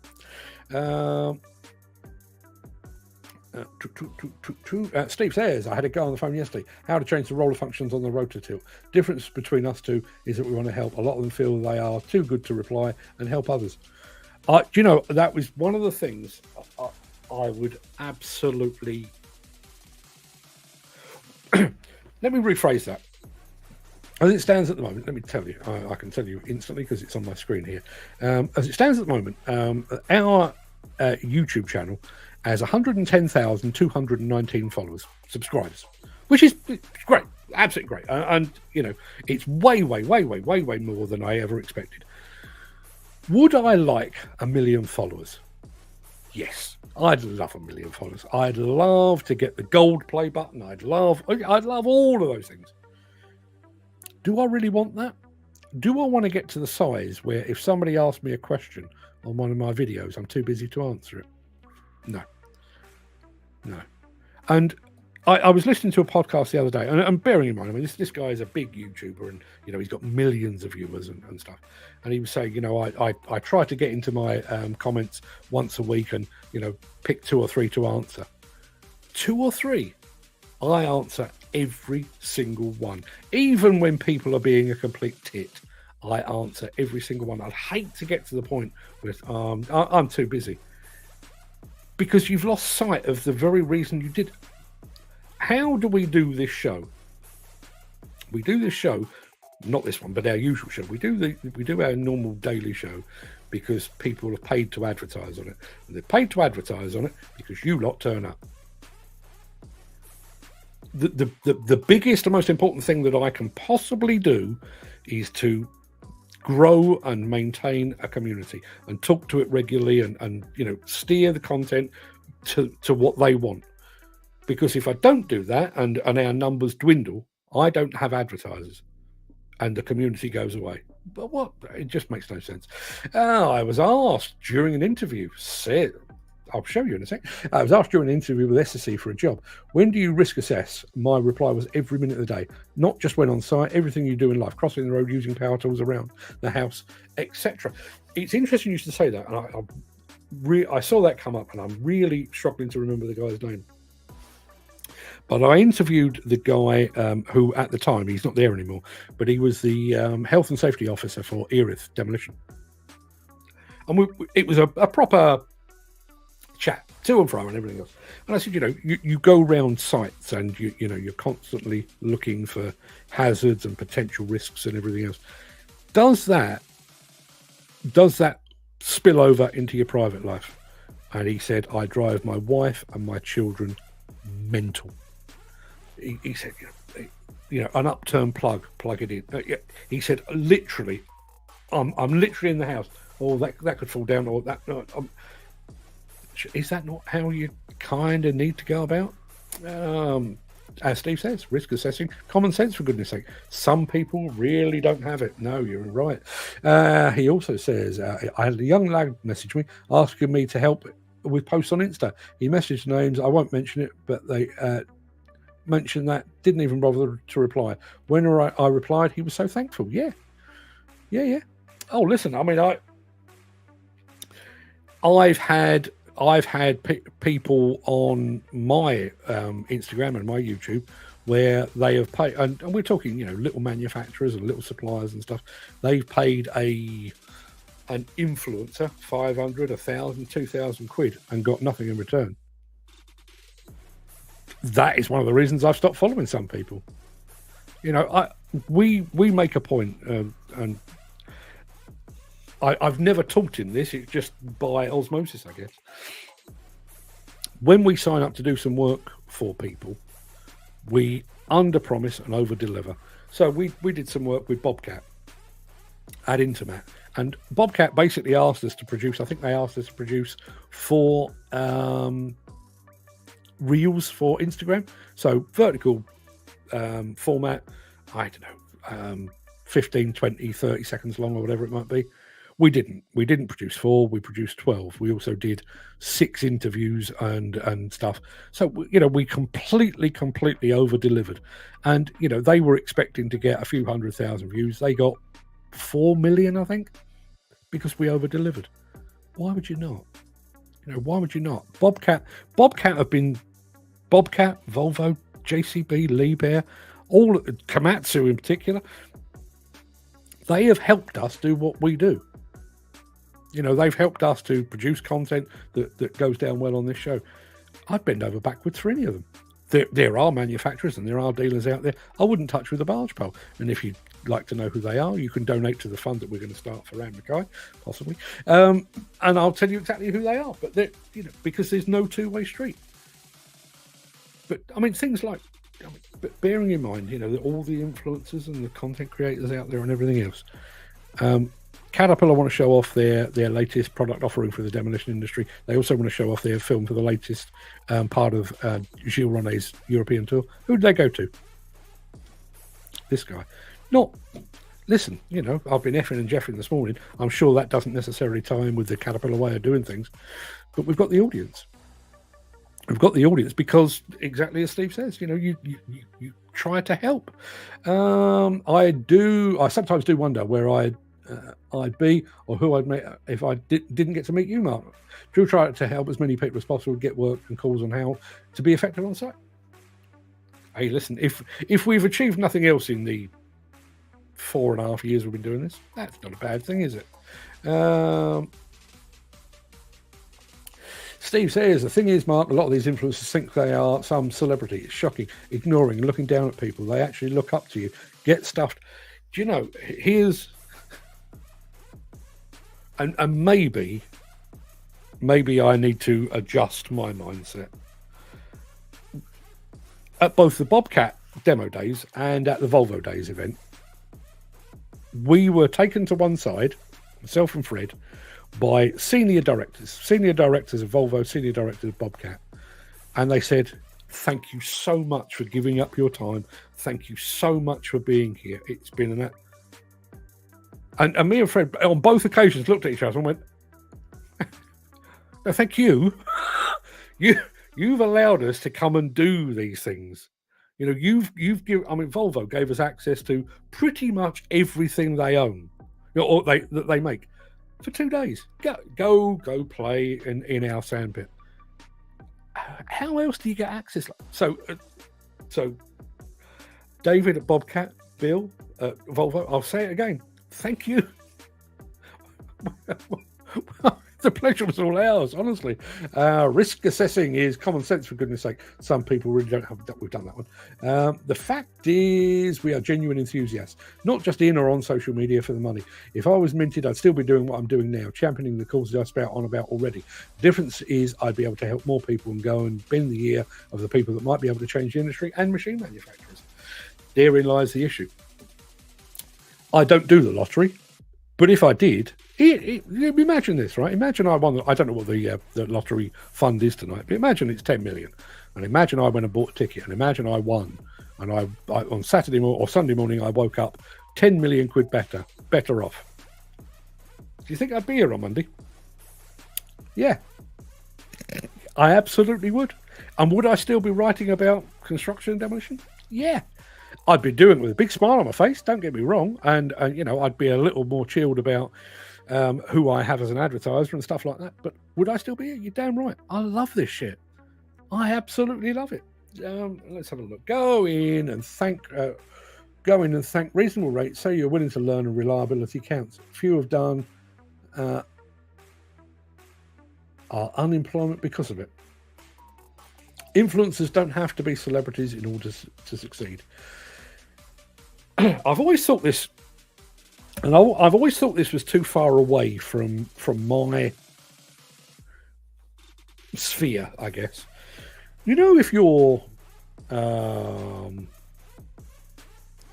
David Beckham's a bad example because I get the impression he still kind of knows where his roots are. But imagine you're a pop star. I don't know pop stars these days, but imagine you're 18, 19, 20 years old, and you make it big. You get your big record deal, and you suddenly got 3 million quid in the bank, and you've got people running around after you and dressing you and clothing you and giving you gifts and all, and basically treating you. At what point do you wake up and think, I really cannot be bothered with the friends that I grew up with? I'm no longer one of them. And as I say, I always thought that took fortunes in the bank and everything else. And yet, as we've got there, influencers don't have to be celebrities to succeed. But that's how they believe they are. Oh, look at me. I have 60,000 followers on Instagram, so you will treat me with the reverence that I so richly deserve. You're a digger driver, mate. Behave. Behave. You're one of a number. You're not even the best. Just behave yourself. And this is no word of a lie. And I promise I'm not going to name names. I've seen people. Have I got one? Have I got one to hand? Oh, here we go. This will do. There's a hydraulic breaker model in here that we're giving away on Wednesday night. But if I go to a Caterpillar event and somebody says, "Here you go, Mark. Thank you ever so much for coming. Take that home, put it on your shelf," and even though I've been doing this for 35 years, even though there's models there and there's models there, and I've got models in drawers and cupboards, I'd be like, "Oh, cheers, mate. Thanks. Cheers. That's really good." Sometimes I'll keep it. Sometimes I'll give it away. But I'll be absolutely chuffed with it because, that's a gift. Somebody's giving you a gift. I have known people, naming no names, look at it and go, "No, sorry, it's the wrong scale. I don't like that," and give it back. I have been on press events in hotels that if I took my wife to them, she'd be walking around like, "Well, this is nice. This is palatial." And I've been on events where we've been in hotels that you think, "Well, that's really nice." And you've got members of the press and influencer corps going, "Not as good as the last one I stayed in." Yeah. I was on one once. I'll tell you, I was on a Hyundai trip. Hyundai, I've got nothing to do with the story. I was on a Hyundai trip with a guy who was working for a magazine. And he complained that they seated us. It was a press and dealer event, and they'd seated about, 200 people on these long tables. And because we'd all been at the bar, we were the last people to sit down. So we were on the last table. And we're all sat there and people are being fed and, the food's coming out. But feeding 200 people simultaneously is not particularly easy. So, halfway through and you can smell the food and you think, "Oh, I'm a bit hungry now." And he sat there. They've done this deliberately. They don't consider the press important. They've put us on the end table and they'll just feed us as an afterthought. And I said to him, "That's not our, we were the last in. This is our fault." No. And he said, "By the way, the last time I went on one of these events, when I arrived, I went to JCB and JCB gave me a pair of boots. I've had no boots from Hyundai."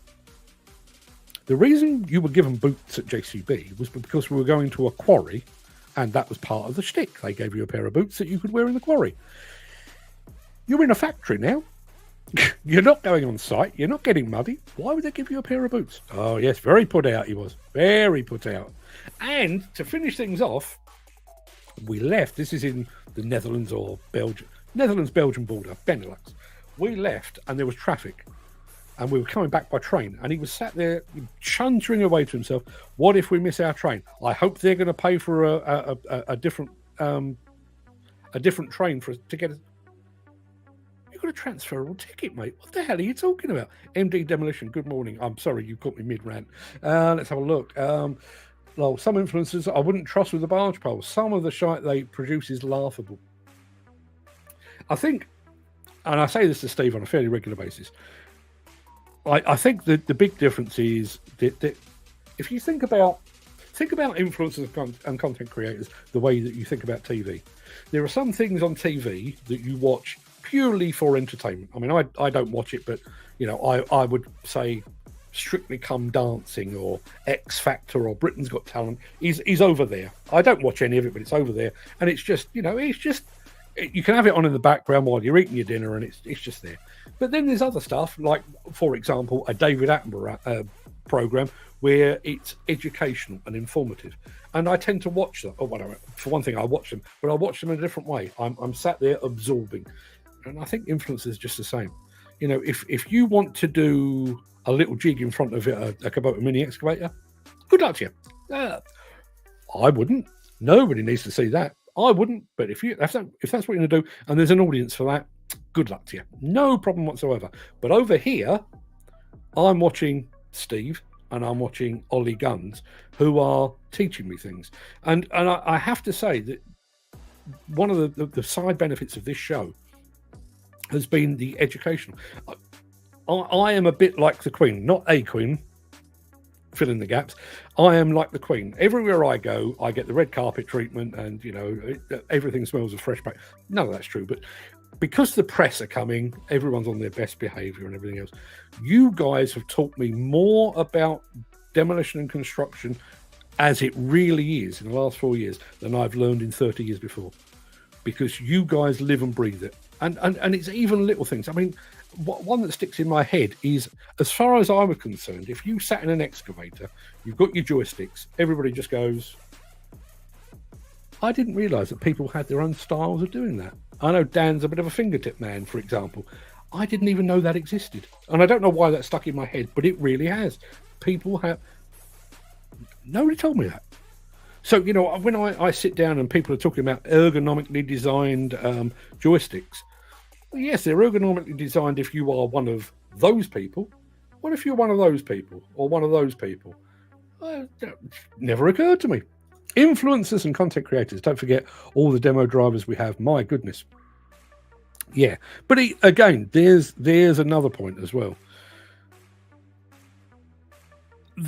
And I would say they break down into two categories. And unfortunately, I think the bigger manufacturers miss a trick with this. I've been to demos by some of the biggest manufacturers in the world, and the demo drivers, by and large, tend to be a bit diva-ish. Yes, look at me, I do this for a living. Look at me with my cool shades and my outfit, and I'm not speaking to the public. I just sit here and look cool. Or that's the red corner. Over here in the blue corner, you've got Steve, who does look cool in his shades, and he is good on the sticks. But once he's done on the sticks, he's in the crowd. He's having a chat with people. But I mean, I saw him doing this. I've seen him do it at Bauma, Intermat, and at ConExpo. But ConExpo in particular, you know, people were treating him like a celebrity, and he was treating them like, I can't believe these people are talking to me. Steve, don't ever lose that. Don't ever lose that, because it is your most valuable quality. It really is. Put on a show and the people will come. Ah, yes, if you build it, they will come. Anybody seen that? Anybody seen that? Field of Dreams? Possibly the most manly movie that ever made me cry. Really is. I can't watch it now because my dad's not here anymore, and I think it would get me in the fields. But yeah, a great movie. I don't understand these influencers scamming for money and products of companies. I asked a few companies if they wanted a genuine operator with pros and cons of video. They said only wanted positive response. They are missing a trick. You know, we're all grown adults here.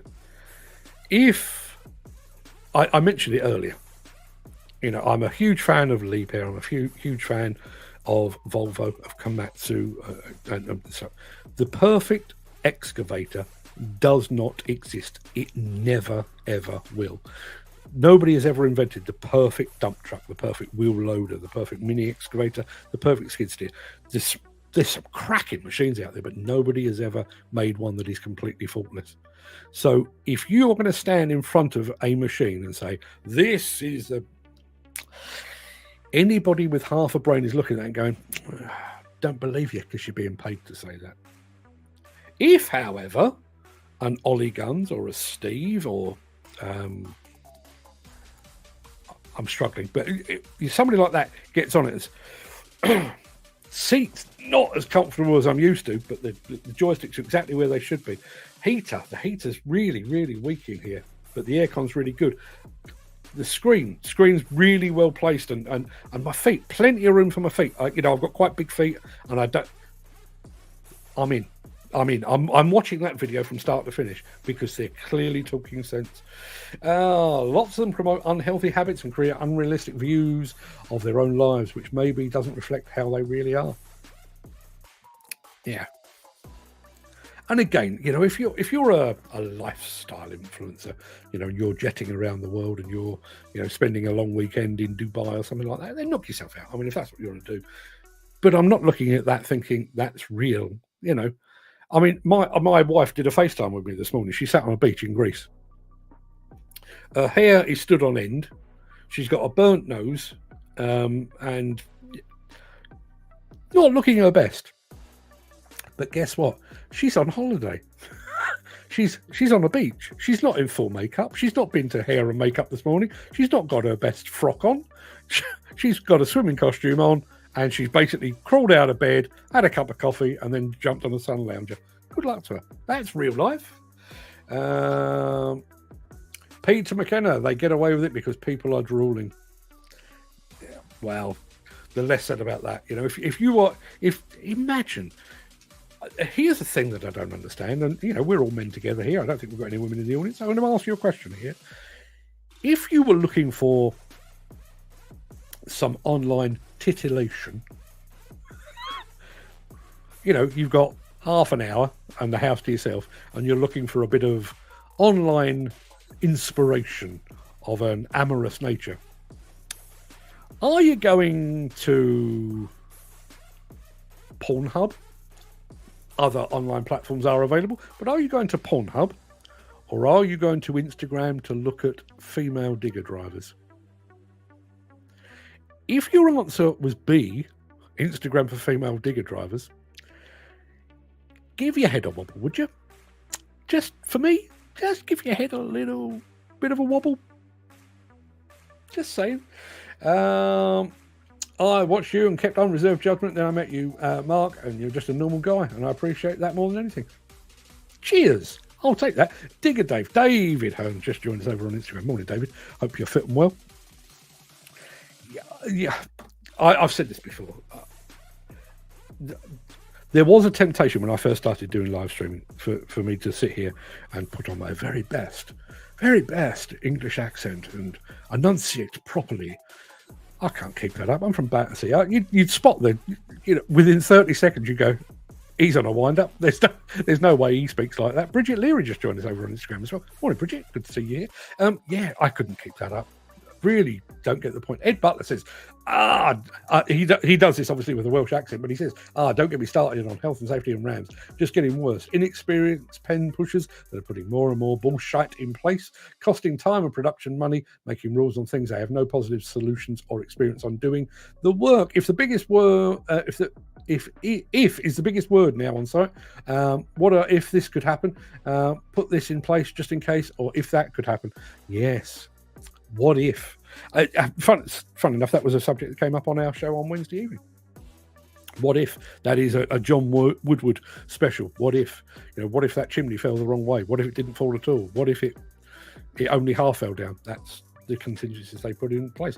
It's in our blood. It most certainly is. Well said, Mark. I don't know what it was I said, but thank you. American YouTube personality, Mr. Beast, is my subscribed channel on YouTube with 279 million subscribers as of June 2024. He's a complete and utter nut job. Yeah, maybe I am jealous. Very, very good businessman, though.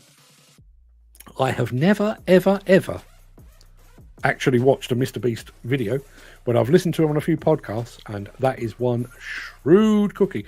Anybody know about Mr. Beast burgers? So he came up with this idea of creating a burger, his own branded burger, but rather than selling it, rather than opening shops around America, which is where he's from, and then around Europe, he basically franchised his burger. So we've got one. I don't know where it is, maybe 4 or 5 miles away from here, but they do deliver. If I wanted a Beast Burger or a Mr. Beast Burger, you basically go onto, I don't know, Uber Eats or whatever it might be, you order it, and that burger is cooked by a restaurant, and it might even be like a Chinese restaurant or an Indian restaurant, but it's cooked there to his recipe, and it is delivered to you. So you get a Mr. Beast Burger locally. There's no actual Mr. Beast shop, no Mr. Beast Burger shop. It's cooked somewhere else. Smart. David Hearn just said, morning, Mark. All fit and well, thanks. Good. Glad to hear it. Glad to hear it. And I saw, David, you were in Sorrento recently. How nice is Sorrento? I put little snippets in my day's work on my WhatsApp status and get 300 to 500 views per video. It's me being me. And people like what they see and often ask, how can I be like you on the levers? Yeah, nice. I wish I was able to sit down with Jim Turner, have a couple of beers, maybe a couple of Baileys, and pick each other's brains. I think the man's got plenty of amazing ideas. I do indeed. And I promise, I realise you know, obviously you all know what a lovely guy. You don't know me at all. You all know what a lovely guy I am, but I am very, very bad at following through on ideas.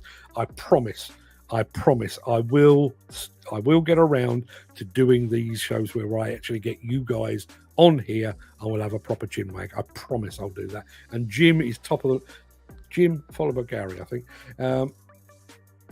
I've got no endless amount of RAMs to do every day, and I have to write and change them for every single task I do, day in, day out. Take endless photos of all works going on in the day before, starting in the middle and at the end of the works. And then when the photos are looked at, they ain't looking at your work, they're looking at a barrier out of place or a trip hazard or a water fitting that's not in a sealed bag. Yeah, absolutely right. I produced a document. It was a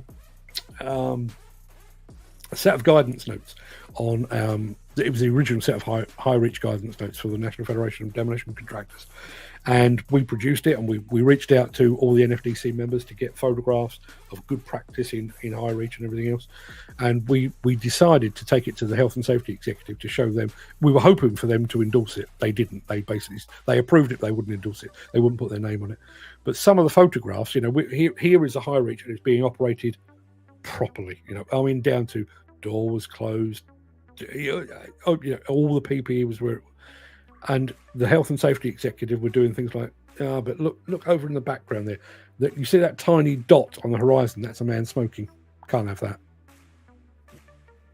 Yeah, I do the lottery every day, and if I won, I'd still be the same the same scruffy twat in rigger boots every day. There's no supercars or Rolex watches or swank of any sort, but there'd be plenty of charity events, donations of good causes I'd fund, as having money, enough spare time money, and using it to help others would make me happy. Yeah. I've mentioned this, but I'm due to go not long after Hillhead. I think I'll get back from Hillhead. I've got about a week, and then I'm going to be on an American podcast speaking to a guy who basically, he didn't know he was doing it because he was just doing his own live streams. But I learned how to do this from this guy, and I'm going on to his show. And although the thing that's made him invite me on is the fact that we passed 100,000 subscribers and you know, everything else, when I look back, if he says, you know, what are your great achievements, it won't be 100,000 subscribers. It won't be, you know, the exceptional number we got on one particular live stream or anything like that. It will be the fact that, you know, people like our friend Footy, you know, we helped get him his competence card, get him back to work. You know, it's things like that. That means way more than, you know, vanity metrics. So 100,000 people have looked at my videos. Did I feel it? No. Did it earn me any more money? No. Did it make my life any better or different? No. Does getting somebody back into work make you feel better? Yeah. When myself and Ed got asked to do Connect, we were honestly over the moon. And to go back to Balmer, we still both still think, is this real? We don't think we're anything special. I've got two answers for you there. You are, but don't believe it.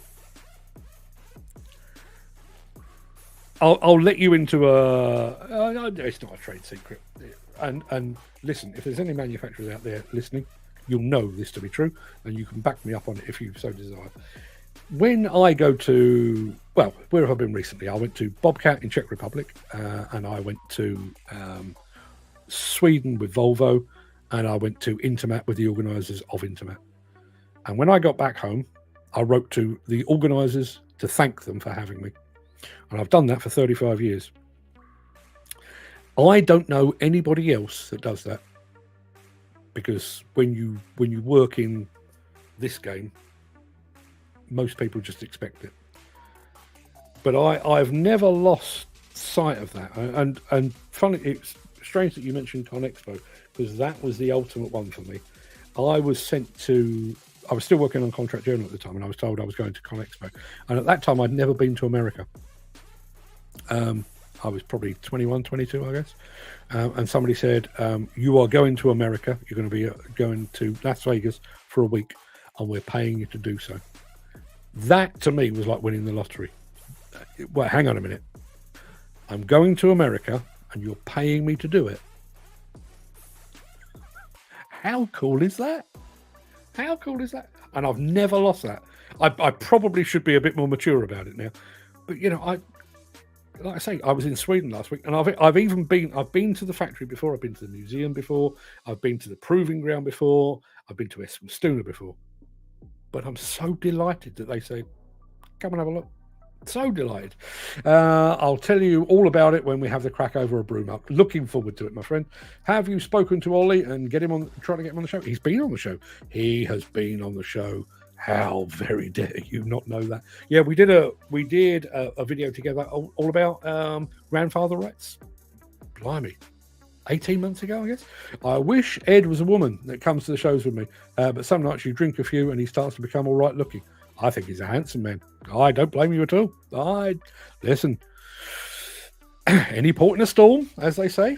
I quickly changing the subject. Ed Butler says, I love operating. That's what makes it what it all boils down to. The challenge and the excitement of learning something new and operating so many different types of machinery.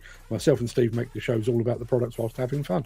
I will talk and advise and have the crack with anybody, and I enjoy meeting fellow operators and interesting people at the shows. I'm very conscious of the fact that we're almost at 2 hours, and that's going to be enough. But I will say this. Here is another reason that I unfollowed a lot of influencers. The moment that their video content becomes about them rather than about the product or the service that they're talking about, I'm out. I just the TV that I enjoy the most. I mean, probably the thing I've enjoyed most recently, Clarkson's Farm. And obviously, it's called Clarkson Farm. Jeremy Clarkson is in it. But Jeremy Clarkson is the butt of all the jokes. It's him that gets hit on the head with tree branches. It's him that gets electrocuted by fences. It's him that knows nothing. And all of the people around him, you know, his other half, Caleb, Gerald, who you can't understand a word he says, all of those are the actual stars. If Jeremy Clarkson just sat there and pontificated about how great he was, I'd be out. But he doesn't. And unfortunately, there are some in the influencer world that turn up and look at me. Yeah, there is a digger in the background, but look at me. Look at good old glorious me. Bridget Leary just said, I remember my first Con Expo 2017. I remember thinking, a trade show in Vegas? Seriously? Yes. And didn't you rock it, Bridget? I don't know. I don't remember. But yeah, I'm sure you did. Let's have a look. Who watched the Primitive Living on YouTube? Saw beyond the bullshit. Excavator tracks in the soil, mechanical pumps in the background noise when they were supposed to be miles from civilization. I didn't see that. I've got to be honest. Steve says, I know some people that badmouth GPS on their posts, did it for years. Then the boss gets it and it's the best thing. And they start doing videos. I messaged him and said, really? And didn't say nothing else. Hate that shit. Same with saying electric is this and that. Then the boss will have to change it. Change them. It's the best. Never slag off anything because you never know. One day you might have it. And can you really? I mean, I've driven a few electric cars. I've driven a couple of Teslas as well and stuff like that. I think they're fantastic. But can you really pontificate on the the failings and the shortcomings of electric until you've done it. And I don't mean spend 10 minutes on it like I tend to do. Go to an exhibition or an event, spend 10 minutes driving a machine and come back and pontificate about it. No, I mean actually getting it out in the field. Get an electric machine out in the field for a week or 2 weeks, then let me know. I reckon that would convert a lot of people. Exactly, Mark. Nothing is perfect, yet everyone has different qualities and not one machine fits around everyone. Indeed. That is why you end up with brand loyalties. There are some... You've seen it here yourself. If I mention JCB, it's, I hope that comes with a bag of spanners. There are some companies that have entirely built their rep. JC Balls, I mean, unfortunately, the main man at JC Balls passed away this week. But JC Balls, and I realise it's a coincidence, JC Balls, but they've built their entire business, and a very, very good business, on a relationship with JCB. Are you telling me they're wrong? And there are some people that absolutely love their Komatsu, love their Cat, love their Lugong, love their XCMG. They're not wrong. Might suit them down to the ground for one reason or another. If the leaders, gaffers, directors of the world really want to see what's going on, then don't pre-announce when you're coming. I heard a tale about a fella who owns a big firm. He was on one of his own training courses in a room full of his own employees. He didn't know a single person in the room, and apparently no one recognised him either. He probably learned a good deal that day. He kept his ears open. I'm all from not pre-announcing his presence. Please stop commenting, people, because I'm aware of. Could do a quick story for you. My dad was a chauffeur for a publishing company, same publishing company that I worked for. There's a reason to a connected, but I won't bore you with that. But my dad, on a fairly regular basis, used to drive a guy who was the CEO of Reed Business Publishing, a guy called Graham McVeigh. And my dad, being the chauffeur, treated him with due deference. He opened the car door for him, and made sure he had his newspaper on the back seat when he got in the car, and all the things. Never mind all that. So anyway, I got home from work one day, and we, as I say, both work at the same company. And I said, "What did you get up to today?" I said, "Oh, funny enough," I said, "I had lunch with Graham McVeigh." And my dad's face just went action. What? What do you mean you had lunch with Graham McVeigh? Or actually, he said, "What do you mean you had lunch with Mr. McVeigh?" So my dad called him Mr. McVeigh. I said, "Oh yeah, I had lunch with Mr. McVeigh." How? Why? What did you say? Please tell me you didn't say anything out of line. And I said, and I told him the absolute truth. So there was on the 19th floor of the office block, which was entirely Reed Business Publishing, there was a very, very posh restaurant, which, as the CEO, he was entitled to use free of charge. But every once in a while, he would come down to the pleb canteen on the ground floor. I was in the pleb canteen. There was a space opposite me. He knew who I was because of my dad, and it. And he sat down. He said, "You don't mind if I join you, Mark?" I said, "No, you crack on." So we're having a chat. I said, "I've got to ask." I said, I've been on the 19th floor. I've seen the canteen up there. Why on earth would you choose to come down here? And he said, 2 reasons. The first is I really like egg and chips. Me too. He said the second reason is I'd quite like to know what people are saying about me. And there were people just going about their business, and you could hear them all once he'd said it, you could hear them in the background. "Oh, fucking rate of pay I get here, the hours I have to work and all that." And he's tuned into that, and not one person recognised him. Which says a lot about the company as well. Porn rather than female digger drivers all day long, says Peter McKenna. I don't blame you. Paris, I posted a video with a kid getting the cap. I said on the post, "This is what makes my day." I had a woman message me saying it's not just the kids that get excited watching you. Hello? Bit of stick time coming up. Porn? I like watching Fred's videos more. I may think about how I explain that to him. I best turn the volume down. My kids are in the room. Might be best.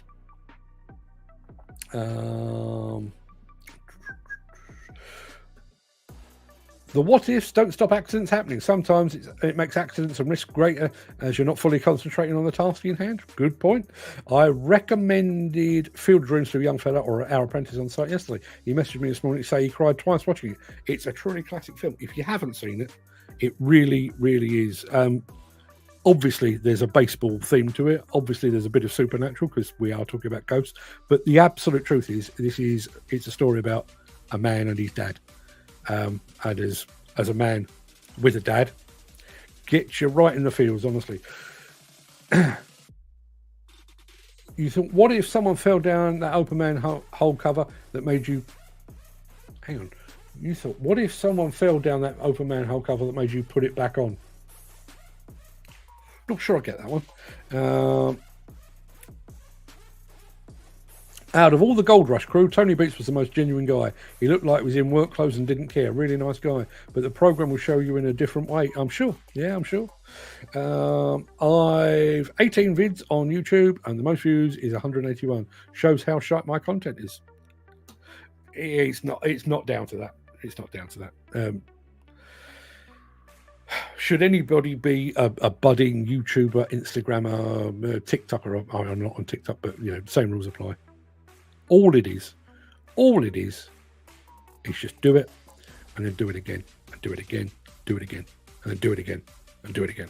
Just consistency. I mean, at one point, and we don't do it anymore, but at one point when both Fred and myself were trying to grow our Instagram following, we posted 3 times a day at 12, at 3, at 6, 365 days a year for about 3 years, and we didn't miss. We never missed. And I mean, I've peaked out at 150,000, and I've had a bit of fallback from that. Actually, I'm down to about 148. Fred's on 400,000, and it's just consistency. Just hit it and hit it and hit it and hit it and hit it again. If you're not concentrating on the task in hand, you shouldn't be in the work. You come to work. And if everything sung off the same hymn sheet and use common sense and their brains to think, we get a lot more done and safer communication. Drive and positivity is a wonderful thing. I'd have that on a t-shirt as well. If it wasn't Ed and yourself, Steve, I wouldn't. It would be someone else. So big up to you two. Yeah, absolutely. Peter, is it videos of Jesus on your dog's ass? I bet it is. You get a lot of views for that. Maybe, he says. Let's have a look. Much appreciated. Thank you. Your dog should get his own OnlyFans channel. I'd actually tune into that. We've done more to educate the masses about modern day agriculture than that shite country file has ever done. Mark, try a program called This Farming Life. It's brilliant. I've never even heard of it. Farming's not my thing. I mean, the only thing that brought me to Clarkson's farm is Jeremy Clarkson. But as I say, he's kind of an interesting sideshow taking place when the real work is taking place. How are you enjoying being home alone? Is it takeaways every night this week? No. I have to confess there was a takeaway last night, purely because I didn't want to be cooking. Because I thought the cooking would interrupt my support of the Tartan Army.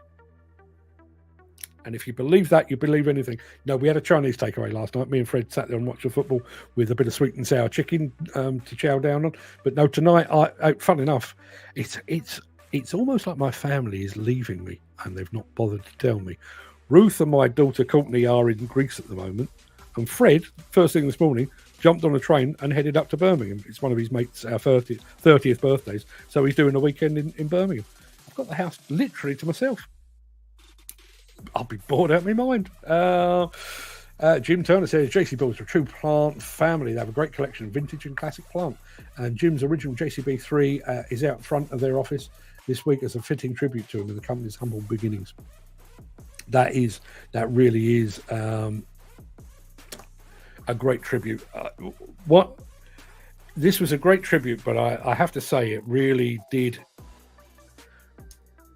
I'm not a big crier. Listen, I'm not claiming to be manly. I've cried at TV adverts before now. I cry at music quite a bit, but I'm not a big crier. But I went to the funeral of one of my friends in the demolition industry, a lovely guy called Richard Comley, who was destined to be a very, very good Institute of Demolition Engineers president, but didn't live long enough to do it. Sadly, he succumbed to cancer. Went to his funeral, and Richard was a real joker. And one of the songs during his service was there's a hole in my bucket, which, given the industry and everything else, was very funny. There were some funny anecdotes from people doing readings and stuff. But we went to a rugby club afterwards, which is where they were holding the wake, I guess. I don't know if we do wakes, but we were having the thing afterwards. And the family had arranged. He had a really dirty, greasy set of orange overalls, and they'd laid them on a chair. And there was all these chairs filled with people, and there was one empty chair with Richard's old overalls on. Yeah, that was a no. I've just got something in my eye. I'll be fine in a minute moment. It really was. Hard work will always beat talent, but some of us are blessed with both, and looks as well. Really, followers, says Steve. Quality is better than quantity in my eyes. You're right, and I have to say, I was saying this to somebody the other day. I find myself focusing increasingly on LinkedIn, primarily because I want people, I want the upper echelons of the industry to hear what I'm saying about things like mental health and what have you. I feel like sometimes, because we're all largely of one mind here, I feel sometimes like we're all preaching to the same choir. We're all of the same mindset. The people that really need to know that this is the bosses of the demolition and construction companies that need a bit of a wake-up call. I'd love to put video on my YouTube channel of the projects I have on the go, but I could trust the missus with the camera to not start chatting shite whilst filming. You can always strip out the audio. Why do you think I do that? I remember a boss man of a multi-million-pound company come to a site in a Ford Fiesta, 5 drums of fuel, and people thought he was a worker. Not a head honcho. Yeah, absolutely. I think that's to be encouraged. Did you watch The Real Country File on YouTube, Jim, says Peter McKenna. And another company, I had a Rolls Royce and used to put hydraulic oil and diesel in the car. Everyone thought he was nuts. He said, it's a bloody car and I'll do what I like with it. I've told you my story about a guy called Claude Brown who had a sledgehammer in his, I think it was a Bentley, may have been a Rolls Royce, but it could have been a Bentley. And I, rather naively, as sort of wet behind the ears, 20-year-old, why on earth have you got a sledgehammer in the boot of your Rolls Royce? And with a very gruff voice, he went, credit control, son. Yeah. Still tell that story to this day. Is this another marathon show? Apparently it is. 2 hours, 12 minutes. Let's have a look. That's my 10th brew and a salt butty. Didn't want to miss the show making bacon. Hang on. Are you... Listen, maybe I've led a sheltered life. A salt butty. Let me be clear. You have made a sandwich containing maybe butter, I don't know, but salt. Is that a real thing? Is he? I mean, I wouldn't dare with my my underlying health issues. Is that real? Wow. Where's Ken? There's no one told him. Yeah. I thought he was here at the very beginning, actually. I don't know where he went. Maybe I mentioned mental health and he went, oh, not that old nonsense again. I doubt anyone that's not English would understand everything I'd be saying. Never stop me. He's at the garden centre, says Ed Butler. Either that or he's at the Mint. Or he's, I don't know, planning Friday's pizza already. It would be one of those things. I've come up for air. People, 2 hours, 13 minutes and 30 seconds. Should we call it a day? I think that's enough, isn't it? I don't know if we've improved anything in the world. I do now know the existence of salt sandwiches. Not planning to rush out and have one. Peter says I put salt on everything, so why not just have a salt butty? Because salt's bad for you. That's why. Surely. Isn't it? And I don't, funny enough, I'm not a big salt man. Salt on eggs, salt on chips. Beyond that, very rarely bother. Dan Cullen says, thank you, Mark. Have a great day. Thanks, Dan. You too, my friend. Before we get, breathing air is bad for you. I have 2 very smelly boxer dogs. You're so right.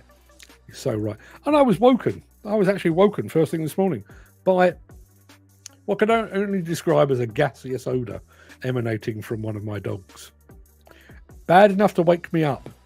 Yeah, thank you for that. Everybody, please go and have a very, very good day. Have a good weekend. I hope, or those of you that are into football, I should be tuning in this evening, or this afternoon and this evening probably.